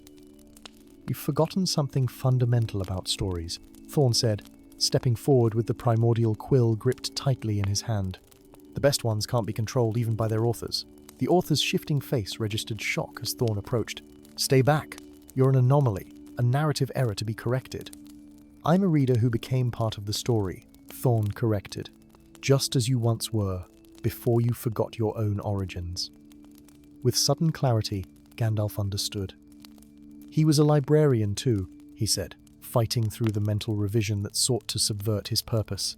From the prime world, just like you, Thorn, he found his way here, discovered the true nature of reality, and couldn't resist the temptation to improve it. The author's form wavered, momentarily settling into a single human visagier face, not unlike Thorn's own, though twisted with ambition and obsessive perfectionism. "I am creating order from chaos," he insisted. "A single perfect story." "There is no perfect story," Thorn replied, raising the quill. "Only perfect moments within imperfect narratives." Before the author could react, Thorn plunged the quill not into the tome, but into the author himself, not as a weapon, but as a key unlocking forgotten truth. Light erupted from the point of contact, and suddenly the author's own story became visible to all present this discovery of the library. His gradual corruption by the power to rewrite reality, his fragmentation as he absorbed aspects of too many different narratives. "Remember who you were," Thorn urged, as the author convulsed, memories flooding back. "Before you tried to become everyone." The chamber shuddered, as reality itself held its breath. The author screamed a sound that began as a cacophony of different voices, but gradually unified into a single human cry of recognition and remorse. His form stabilized, the borrowed features falling away to reveal an ordinary man collapsed upon the floor beside the now closed tome. "What have I done?" he whispered, staring at his hands in horror. "What many would do, given the power," Gandalf said gently, the revisions to his own thoughts fading as the author's influence waned. "But now you must help us undo it." Over the days that followed, they worked tirelessly to restore the stolen books to their rightful places, to reverse the most damaging revisions, to heal the fractures in the grand narrative. Some changes proved permanent realities that had been combined could not be fully separated. Characters who had died in revisions could not be completely restored. But gradually, balance returned to the Library of Lost Worlds. As for the author, him now remembered only as Scrivenorhi became a cautionary tale, and eventually a valuable assistant. His intimate knowledge of narrative structure made him uniquely qualified to help repair the damage he had caused under Gandalf's watchful guidance. Thorn faced the most difficult choice of all. Having stepped outside his own story, he could never truly return to it, yet neither could he remain in the library indefinitely, for he lacked the fundamental connection to the grand narrative that beings like Gandalf possessed. "There is another option," Gandalf told him as they stood before the Nexus of Reflections. "A new story, written specifically for one who exists between narratives." He presented Thorn with a blank book, its cover shimmering with possibilities. "Your own tale, to write as you see fit." Thorn accepted the volume with reverence. "And what of you? Will you continue as the eternal librarian?" Gandalf smiled, the starlight in his beard twinkling like distant constellations. "For now, though perhaps someday another will take up the mantle, and I shall become just another character in yet another tale." His ancient eyes held wisdom beyond mortal comprehension. After all, every ending is merely the beginning of a different story. And so the Library of Lost Worlds continued its eternal vigil, its corridors once again filled with the whispered conversations of countless realities, each following its own narrative, path imperfect, unpredictable, and all the more precious for being so. Story 13. When darkness falls upon the world of Astraeon, the stars shine with particular brilliance, as if whispering ancient secrets to those wise enough to listen. Once each millennium, 7 children are born beneath the celestial alignment known as the Concordance, each marked with a constellation etched in luminous silver upon their skin. These bearers carry no ordinary birthmarks, but living galaxies that pulse with ethereal light, binding the children to cosmic forces older than the world itself. For the stellar marks designate the guardian 7 souls chosen by the stars to stand against the ancient horror, known only as the Devouring, an entity that consumes entire realities and leaves only void in its ravenous wake. Since time immemorial, this cycle had maintained the balance of existence. 7 guardians rising to renew the mystic barriers when the cosmic prison of the Devouring weakened. But this time, something had gone terribly wrong. High in the mist-shrouded peaks of the Stormspine Mountains, where reality thinned and the veil between worlds grew permeable, Gandalf the Skywarden stirred from his decades-long meditation. His eyes, the deep blue of midnight scattered with pinprick stars, snapped open as pain lanced through his ancient body. The silver-white constellation etched across his back, normally hidden beneath robes of midnight blue, flared with cold fire. "No," he whispered, his voice rough from disuse. "Not another." Rising with fluid grace that belied his apparent age, Gandalf crossed his Spartan chambers to a crystalline basin filled with water that reflected not the ceiling above, but the night sky in perfect detail. With a gesture, the stars in the basin shifted, forming different constellations that flickered and faded one by one. 6 of the 7 great star patterns had dimmed to near extinction's ex-bearers slain before their powers had fully awakened. Only the constellation of the Phoenix still burned bright, though its light wavered like a candle in a draught. Gandalf's weathered face hardened with resolve. For 30 years he had remained in voluntary exile, allowing the new Guardians to develop without his interference. But no longer. The cycle was broken, the pattern disrupted. Only one bearer remained alive, and without intervention, the Devouring would break free when the celestial prison weakened at the next blood moon merely 17 days hence. With movements swift and precise, he gathered his few possessions, a staff of pale wood crowned with a crystal that captured and refracted starlight, a cloak woven with threads of silver that rendered the wearer nearly invisible beneath the night sky, and most precious of all, a small leather-bound journal whose pages contained observations from the millennia he had served as Sky Warden. As he prepared to depart his sanctuary for the first time in a generation, Gandalf's gaze lingered on his reflection in a simple mirror. The constellation normally hidden on his back had spread, tendrils of starlight reaching around his ribs and across his shoulders, visible even through his robes. "The cosmic weave awakens," he murmured. "The 8th constellation stirs." In the humble village of Thornvale, nestled in the fertile valley between ancient forests and rolling hills, young Aster tended his sheep beneath the afternoon sun. At 16, he was tall for his age, with a mop of unruly dark hair and eyes that shifted color with his moods. His simple homespun tunic concealed the starburst pattern that covered his heart a secret. He had guarded carefully since the strange lights had first appeared on his skin as an infant. The village elders had recognized the mark for what it was, and had hidden him in plain sight, disguised as an orphaned shepherd boy.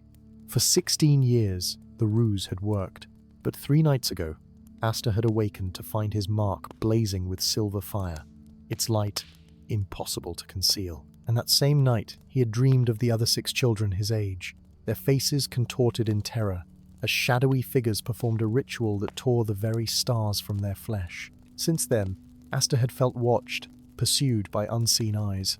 His suspicions were confirmed when 3 strangers arrived in Thornvale that morning, tall figures in grey cloaks, their faces obscured by hoods, asking questions about unusual children in the village. The Heralds of Twilight had found him at last. As dusk approached, Aster gathered his flock with unusual haste. Perhaps if he reached the safety of the village before full dark, he might... A sound like tearing silk split the air behind him. Aster whirled to find a rift opening in empty spacer vertical slash of absolute darkness, from which emerged one of the grey-cloaked figures. The herald's face remained hidden, but his hands glowed with unnatural purple light. "The last bearer," the figure intoned, its voice resonating as if multiple people spoke in unison. "Your constellation will complete the ritual. Come quietly, and your passing will be painless." Aster stumbled backward, his shepherd's crook a pitiful defense against such power. The mark on his chest burned painfully, responding to his fear with pulses of silver light, visible even through his clothing. The herald advanced, hands outstretched to perform the extraction ritual that had claimed 6 young lives already. Aster closed his eyes, bracing for the inevitable. A blinding flash of white light flooded the hillside. When Aster's vision cleared, a barrier of scintillating stars hung between him and the Heralda shield, composed of living constellations that twisted and reconfigured with fluid grace. Behind him stood 2 figures. One was a tall man in midnight blue robes, his silver beard flowing to his waist, his eyes literally containing pinpricks of starlight where others had irises. His gnarled hands guided the star shield's movements with the precision of a master weaver. Beside the old man stood a woman warrior whose beauty was marred only by the hardness in her eyesides that had witnessed centuries of conflict. Her armor, crafted from some opalescent material, reflected the evening sky in ever-changing patterns. At her hip hung a sword whose edge seemed crafted from pure starlight. Gandalf, the herald hissed, recognition and hatred mingling in its multi-toned voice. The exile returns too late. 6 are already harvested. The ritual nears completion. There is still one you shall not claim, the old man replied, his voice carrying the depth of cosmic voids and the brilliance of newborn stars. The phoenix rises under my protection now. With a gesture that spoke of immense power constrained by precise control, Gandalf expanded the star shield, forcing the herald backward. The woman warrior unsheathed her stellar blade and advanced with the fluid grace of one who had mastered combat centuries ago. Lyra, the herald acknowledged her. Still clinging to forbidden life? Your constellation should have passed to a new bearer generations ago. Some traditions are meant to be broken, she replied, her blade leaving trails of starlight as she closed the distance between them. Just as some cycles must be maintained, what followed was a battle that Asta could scarcely comprehend. The herald summoned shadowy tendrils that devoured light itself, while Lyra's sword cleaved through darkness with the pure radiance of distant suns. Gandalf wove complex patterns with his staff, each movement capturing and redirecting the herald's attacks, while simultaneously strengthening Lyra's assault. When the herald finally fell, its cloak empty, as if no body had ever filled it, Asta found himself trembling not with fear, but with a strange exhilaration. His chest mark blazed openly now, the constellation of the phoenix visibly shifting beneath his skin, as if the stars themselves rearranged to better observe the world through his flesh. We must move quickly, Gandalf said, helping Asta to his feet. The others will have felt their companion's defeat. We haven't much time. Time for what?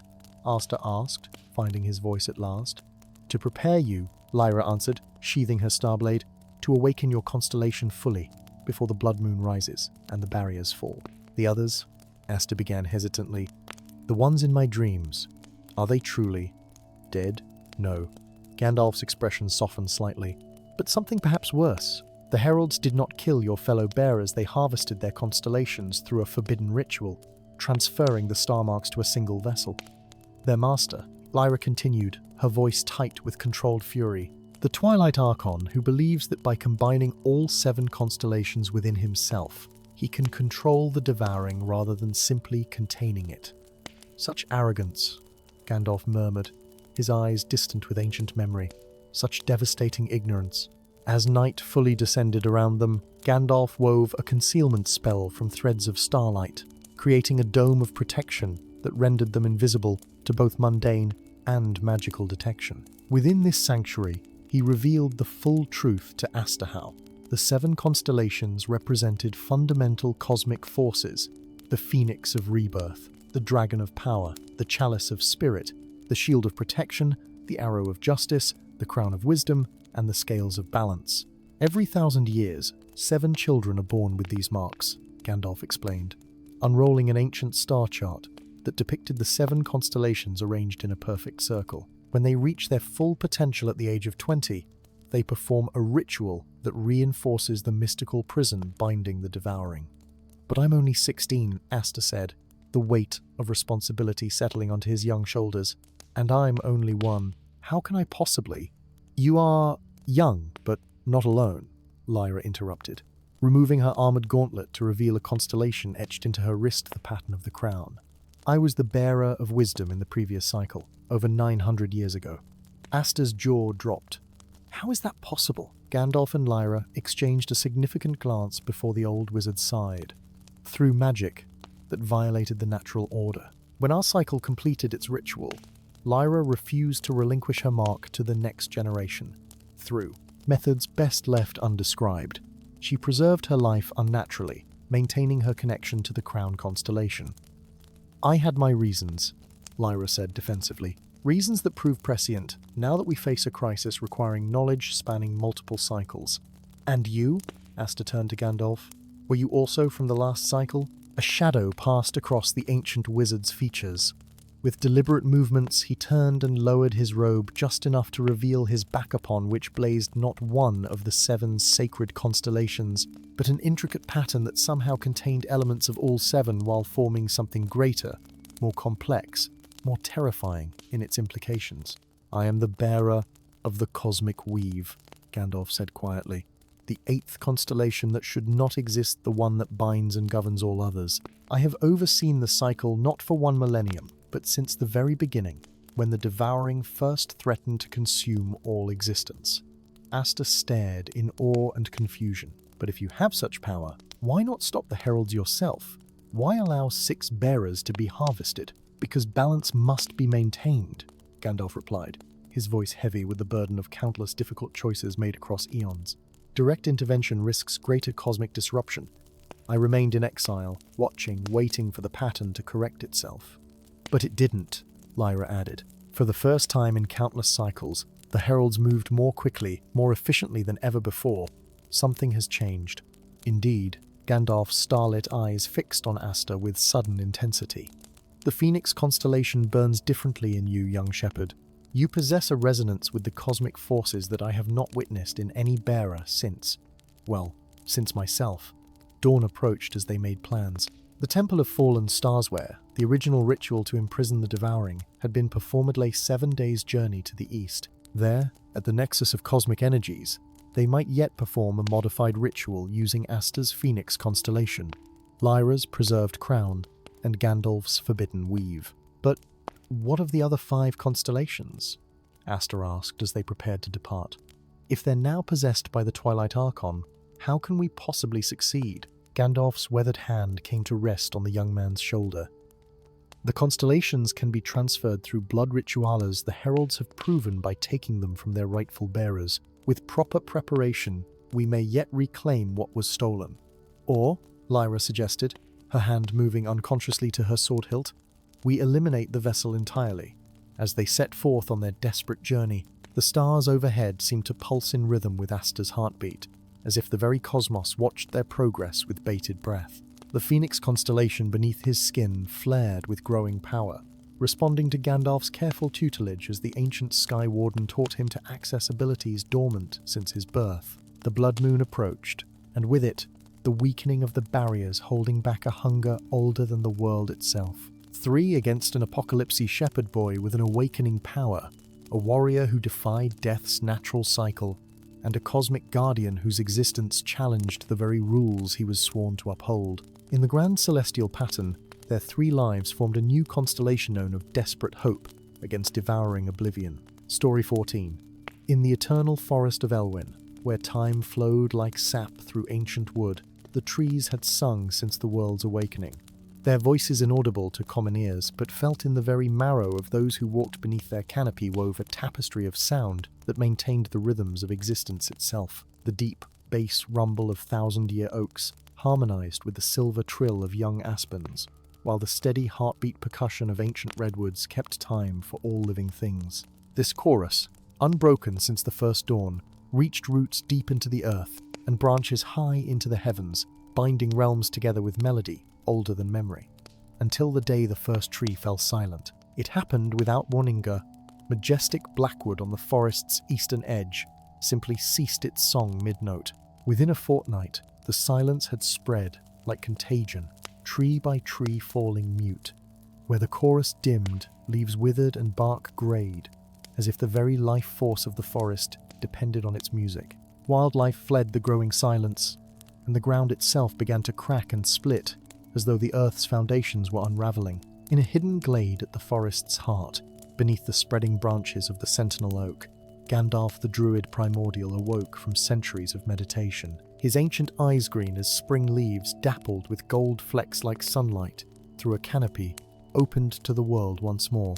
The staff beside him, carved from wood that existed before the concept of trees had fully formed in the world, thrummed with warning as the silence reached even this sacred place. Gandalf's weathered hand, marked with the whorls and lines reminiscent of tree rings, reached out to touch the sentinel oak's bark. Where once vibrant song would have flowed into his consciousness, only the faintest whisper remained. "Old friend," he murmured, voice rough from disuse.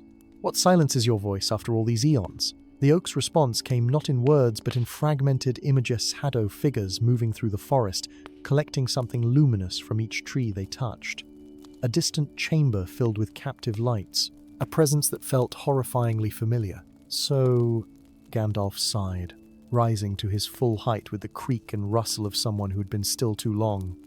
The collector returns. My own folly comes full circle at last. With movements that gained fluidity with each passing moment, the ancient druid gathered his few possessions, the living staff. A cloak woven from moss that shifted color with the seasons, and a small pouch containing seeds so rare they no longer existed in the waking world. As he prepared to leave the glade that had been his home for centuries, Gandalf cast his awareness outward, seeking any who might still hear the fading song of the trees. To his surprise, two sparks of connection flickered on the edges of his perception zone, bright with untrained potential. The other, strangely muted, yet undeniably present. Both would be needed if there was any hope of restoring the chorus before eternal silence fell. Willow Nightshade had spent her entire life as a forest ranger in Elwyn's western reaches, following the path her grandmother and her grandmother's grandmother had walked before her. Unlike the villagers who feared the ancient woods, Willow had always found comfort beneath the leafy canopy, sensing something others could note a vibration, a hum, almost like distant music just beyond hearing. Now that music was fading, and Willow alone seemed to notice. The other rangers attributed the forest's obvious decline to drought or disease, but she knew better. Something vital was being stolen day by day. On this misty morning, as she patrolled the boundaries between the village of Thornbrook and the deepening forest, Willow paused before an ancient elm whose leaves had begun to grey despite the summer season. Placing her palm against its rough bark, she strained to hear the whispered melody that had guided her since childhood. "Please," she murmured, "don't fall silent too." "You hear them still," came a voice behind her, causing Willow to whirl around, hand instinctively moving to the dagger at her belt. The figure who stood on the path seemed both ancient and agile as tall, and straight despite his apparent years, with a silver beard that reached nearly to his waist, and eyes that contained entire forests within their depths. He leaned upon a staff of living wood that seemed to shift and grow even as she watched. "Who are you?" Willow demanded, though something within her responded to this stranger with instinctive recognition. "I have worn many names across the turning of ages," he replied, his voice carrying the rustle of leaves and the creak of branches in wind. "But you may call me Gandalf, for that is how I was known when last I walked among mortals." The name resonated in Willow's mind, calling forth stories her grandmother had told, tales of the first druid, who had witnessed the birth of the Mother Tree herself, who had taught the first human tribes to respect the boundary between civilization and wilderness. "The trees are dying," she said simply. "Not dying," Gandalf corrected. "Silenced. Their voices stolen by one who should have known better than to disrupt the great chorus." His ancient eyes studied her intently. "You have the gift, the ability to hear what others cannot. This is rarer than you know, particularly in these dimming days." Before Willow could respond, a commotion erupted from the village behind them, shouts of alarm and the clang of warning bells. Without hesitation, she sprinted toward the sound, Gandalf following with surprising swiftness for one who appeared so old. They arrived to find a ring of villagers surrounding a tall man with wild, unkempt hair and a haunted expression. Most striking was his left arm from shoulder to fingertips. Branches and leaves had grown from his flesh, forming a living limb of wood rather than skin and bone. The crowd kept their distance, some brandishing tools as makeshift weapons, others making signs to ward off evil. "Demon!" cried an elderly villager. "First our forest sickens, and now tree spirits invade human flesh." The afflicted man's face registered confusion and fear rather than malice. "Please," he begged, his voice rough with disuse. "I mean no harm. I've come seeking help. My name is Rowan, and this," he gestured at his transformed arm, "began 3 moons past, after I cut down a sapling in the eastern groves." Gandalf pushed through the crowd, his presence commanding immediate attention. "Lower your weapons," he ordered, his voice carrying the weight of mountains and the age of forests. "This man is no demon but a Vessalone chosen by the forest itself." The crowd reluctantly stepped back as Gandalf approached Rowan, examining the wooden arm with evident fascination. "Remarkable," he murmured. "I have not witnessed such a manifestation in over 1,000 years." He looked directly into Rowan's frightened eyes. "You cut a heartwood sapling, did you not? One with bark that spiraled like a whirlpool?" Rowan nodded hesitantly. "It was marked for felling the noble's new hunting lodge required." "Marked by human hands, perhaps?" Gandalf interrupted. but sacred to the forest nonetheless. You inadvertently harmed a spirit tree, and rather than claiming vengeance, it claimed you instead. His weathered fingers traced the intricate patterns in the wooden flesh. You carry within you a fragment of the forest's consciousness, a piece of what the collector seeks to harvest. Willow stepped forward, her initial wariness giving way to understanding. He's like me then, connected to the trees? Not like you, Gandalf corrected. Where you hear their voices, he has become their voice. Together, you represent hearing and speech, two elements essential to restoring the chorus. The journey into Elwyn's depths revealed a forest in advanced stages of decline. Where once lush undergrowth had carpeted the ground between mighty trunks, now withered ferns and browning moss told a tale of creeping death. The few animals they encountered moved lethargically, as if the very absence of the forest's song had robbed them of vitality. Gandalf led them along paths invisible to untrained eyes, occasionally pausing to carve ancient symbols into still living trees. Markers, he explained, to slow the spread of silence and to guide our return journey. As they travelled, he revealed more of what they faced.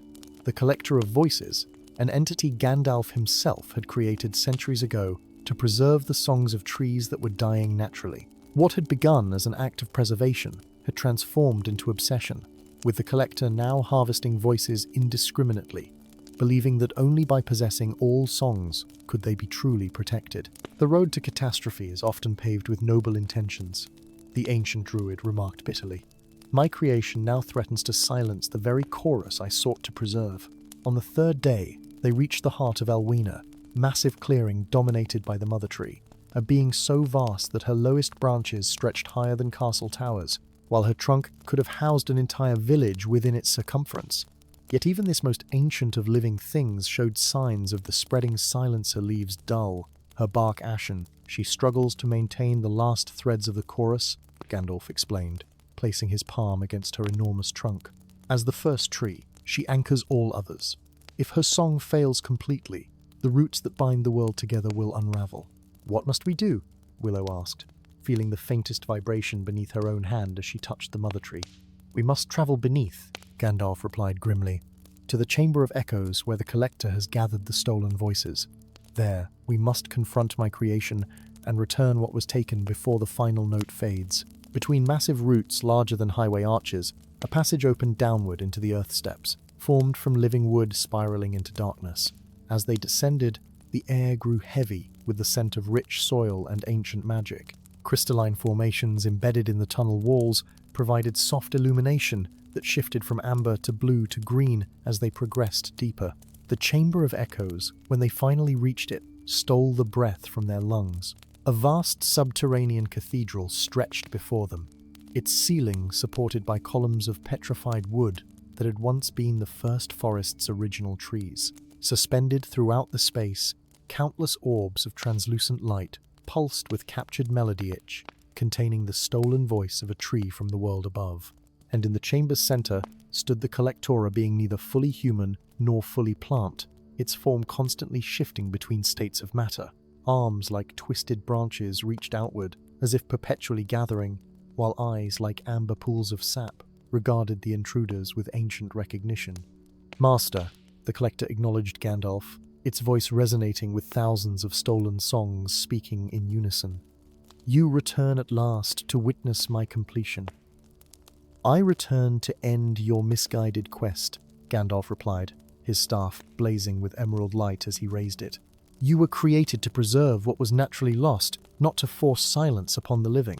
The collector's laughter rustled like autumn leaves. Preservation requires completeness. Individual voices fade and die only together. Under my eternal protection, can the true chorus survive forever? You've missed the essential truth of the chorus, Gandalf countered. It lives because it changes. Each tree that naturally falls makes space for new voices, new harmonies. What you create is not preservation, but stagnation. As the ancient druid engaged the collector in philosophical battle, Willow circled toward the gathered orbs, her unique sensitivity guiding her to those that pulsed with the strongest resonance. Rowan, meanwhile, approached from the opposite direction, his transformed arm glowing with increasing brightness as it responded to the proximity of the captured voices. What followed was a confrontation not primarily of physical might, but of fundamental principles. The collector unleashed tendrils of pure silence that threatened to sever the last connections between the intruders and the living forest. Gandalf countered with invocations of renewal, his staff tracing patterns of rebirth and cyclical return in the very air. In a crucial moment, Willow's gift allowed her to identify the Mother Tree's stolen voice, the keystone of the entire chorus. As she reached for its container, the collector sensed her intent and lashed out with paralyzing force. Rowan intervened, his wooden arm absorbing the assault as he shielded her with his body. The contact triggered an unexpected transformation in his entire form, beginning to shift into something neither fully human nor fully tree. "Now!" Gandalf commanded, driving his staff into the chamber floor with earth-shaking force. "Return her voice to the source." With desperate strength, Willow hurled the Mother Tree's voice, orb toward Rowan, whose transforming body had become a conduit between realms. As the orb shattered against him, a cascade reaction began. All captured voices, responding to the Mother's call, straining toward freedom. The collector shrieked in dismay as its carefully gathered collection destabilized. "Stop! Without me to preserve them, many voices will be lost forever." "As they should be," Gandalf replied without remorse. "Death and rebirth form the eternal cycle that gives meaning to existence." Understanding dawned in Willow's heart as she watched Rowan's sacrifice unfold. His human form dissolved entirely, replaced by a being of pure light and sound, a nexus point, through which the stolen voices could return to their rightful places. Each passing melody altered him further, until he had become living song incarnate. The collector made one final desperate lunge toward its escaping treasures, only to find Gandalf standing immovable in its path. "Your purpose is fulfilled," the ancient druid declared, not with hatred, but with the finality of natural law. "Return to the elements from which you were formed." With a gesture that seemed to bend reality itself, Gandalf unraveled the magic that had given the collector form and consciousness. The entity dissolved into motes of living light that joined the stream of returning voices. Its obsessive preservation transformed into willing participation in the cycle of renewal. As the Chamber of Echoes emptied of its stolen songs, the three companions, no two in body, but three in spirit, ascended to the surface world. Already the Mother Tree showed signs of renewal, her leaves regaining luster, as her voice returned to lead the chorus once more. "Rowan," Willow whispered, touching the space where he had stood. "Is he truly gone?" "Transformed," Gandalf corrected gently. "He has become what he always was, a forest spirit, who chose human incarnation centuries ago, forgetting his true nature, until the moment of necessity recalled him to his purpose." The ancient druid gestured toward a sapling that had not been present when they descended, a young tree with distinctive spiral patterns in its bark. "His essence returns to the cycle, his sacrifice ensuring that the chorus continues." Over the following weeks, the eternal forest of Elwyn gradually recovered its voice, though keen listeners noted subtle changes in the chorus, new harmonies, different rhythms, evolution rather than mere restoration. Gandalf, his millennia-long vigilance temporarily concluded, took Willow as his apprentice, teaching her to nurture her gift until she could not only hear but interpret the complex symphony of the forest. And sometimes, when the wind blew just so through the branches of the spiral-barked sapling, those with the right kind of ears could hear Rowan's voice, now an integral thread in the endless, ever-changing chorus of the ancestral trees.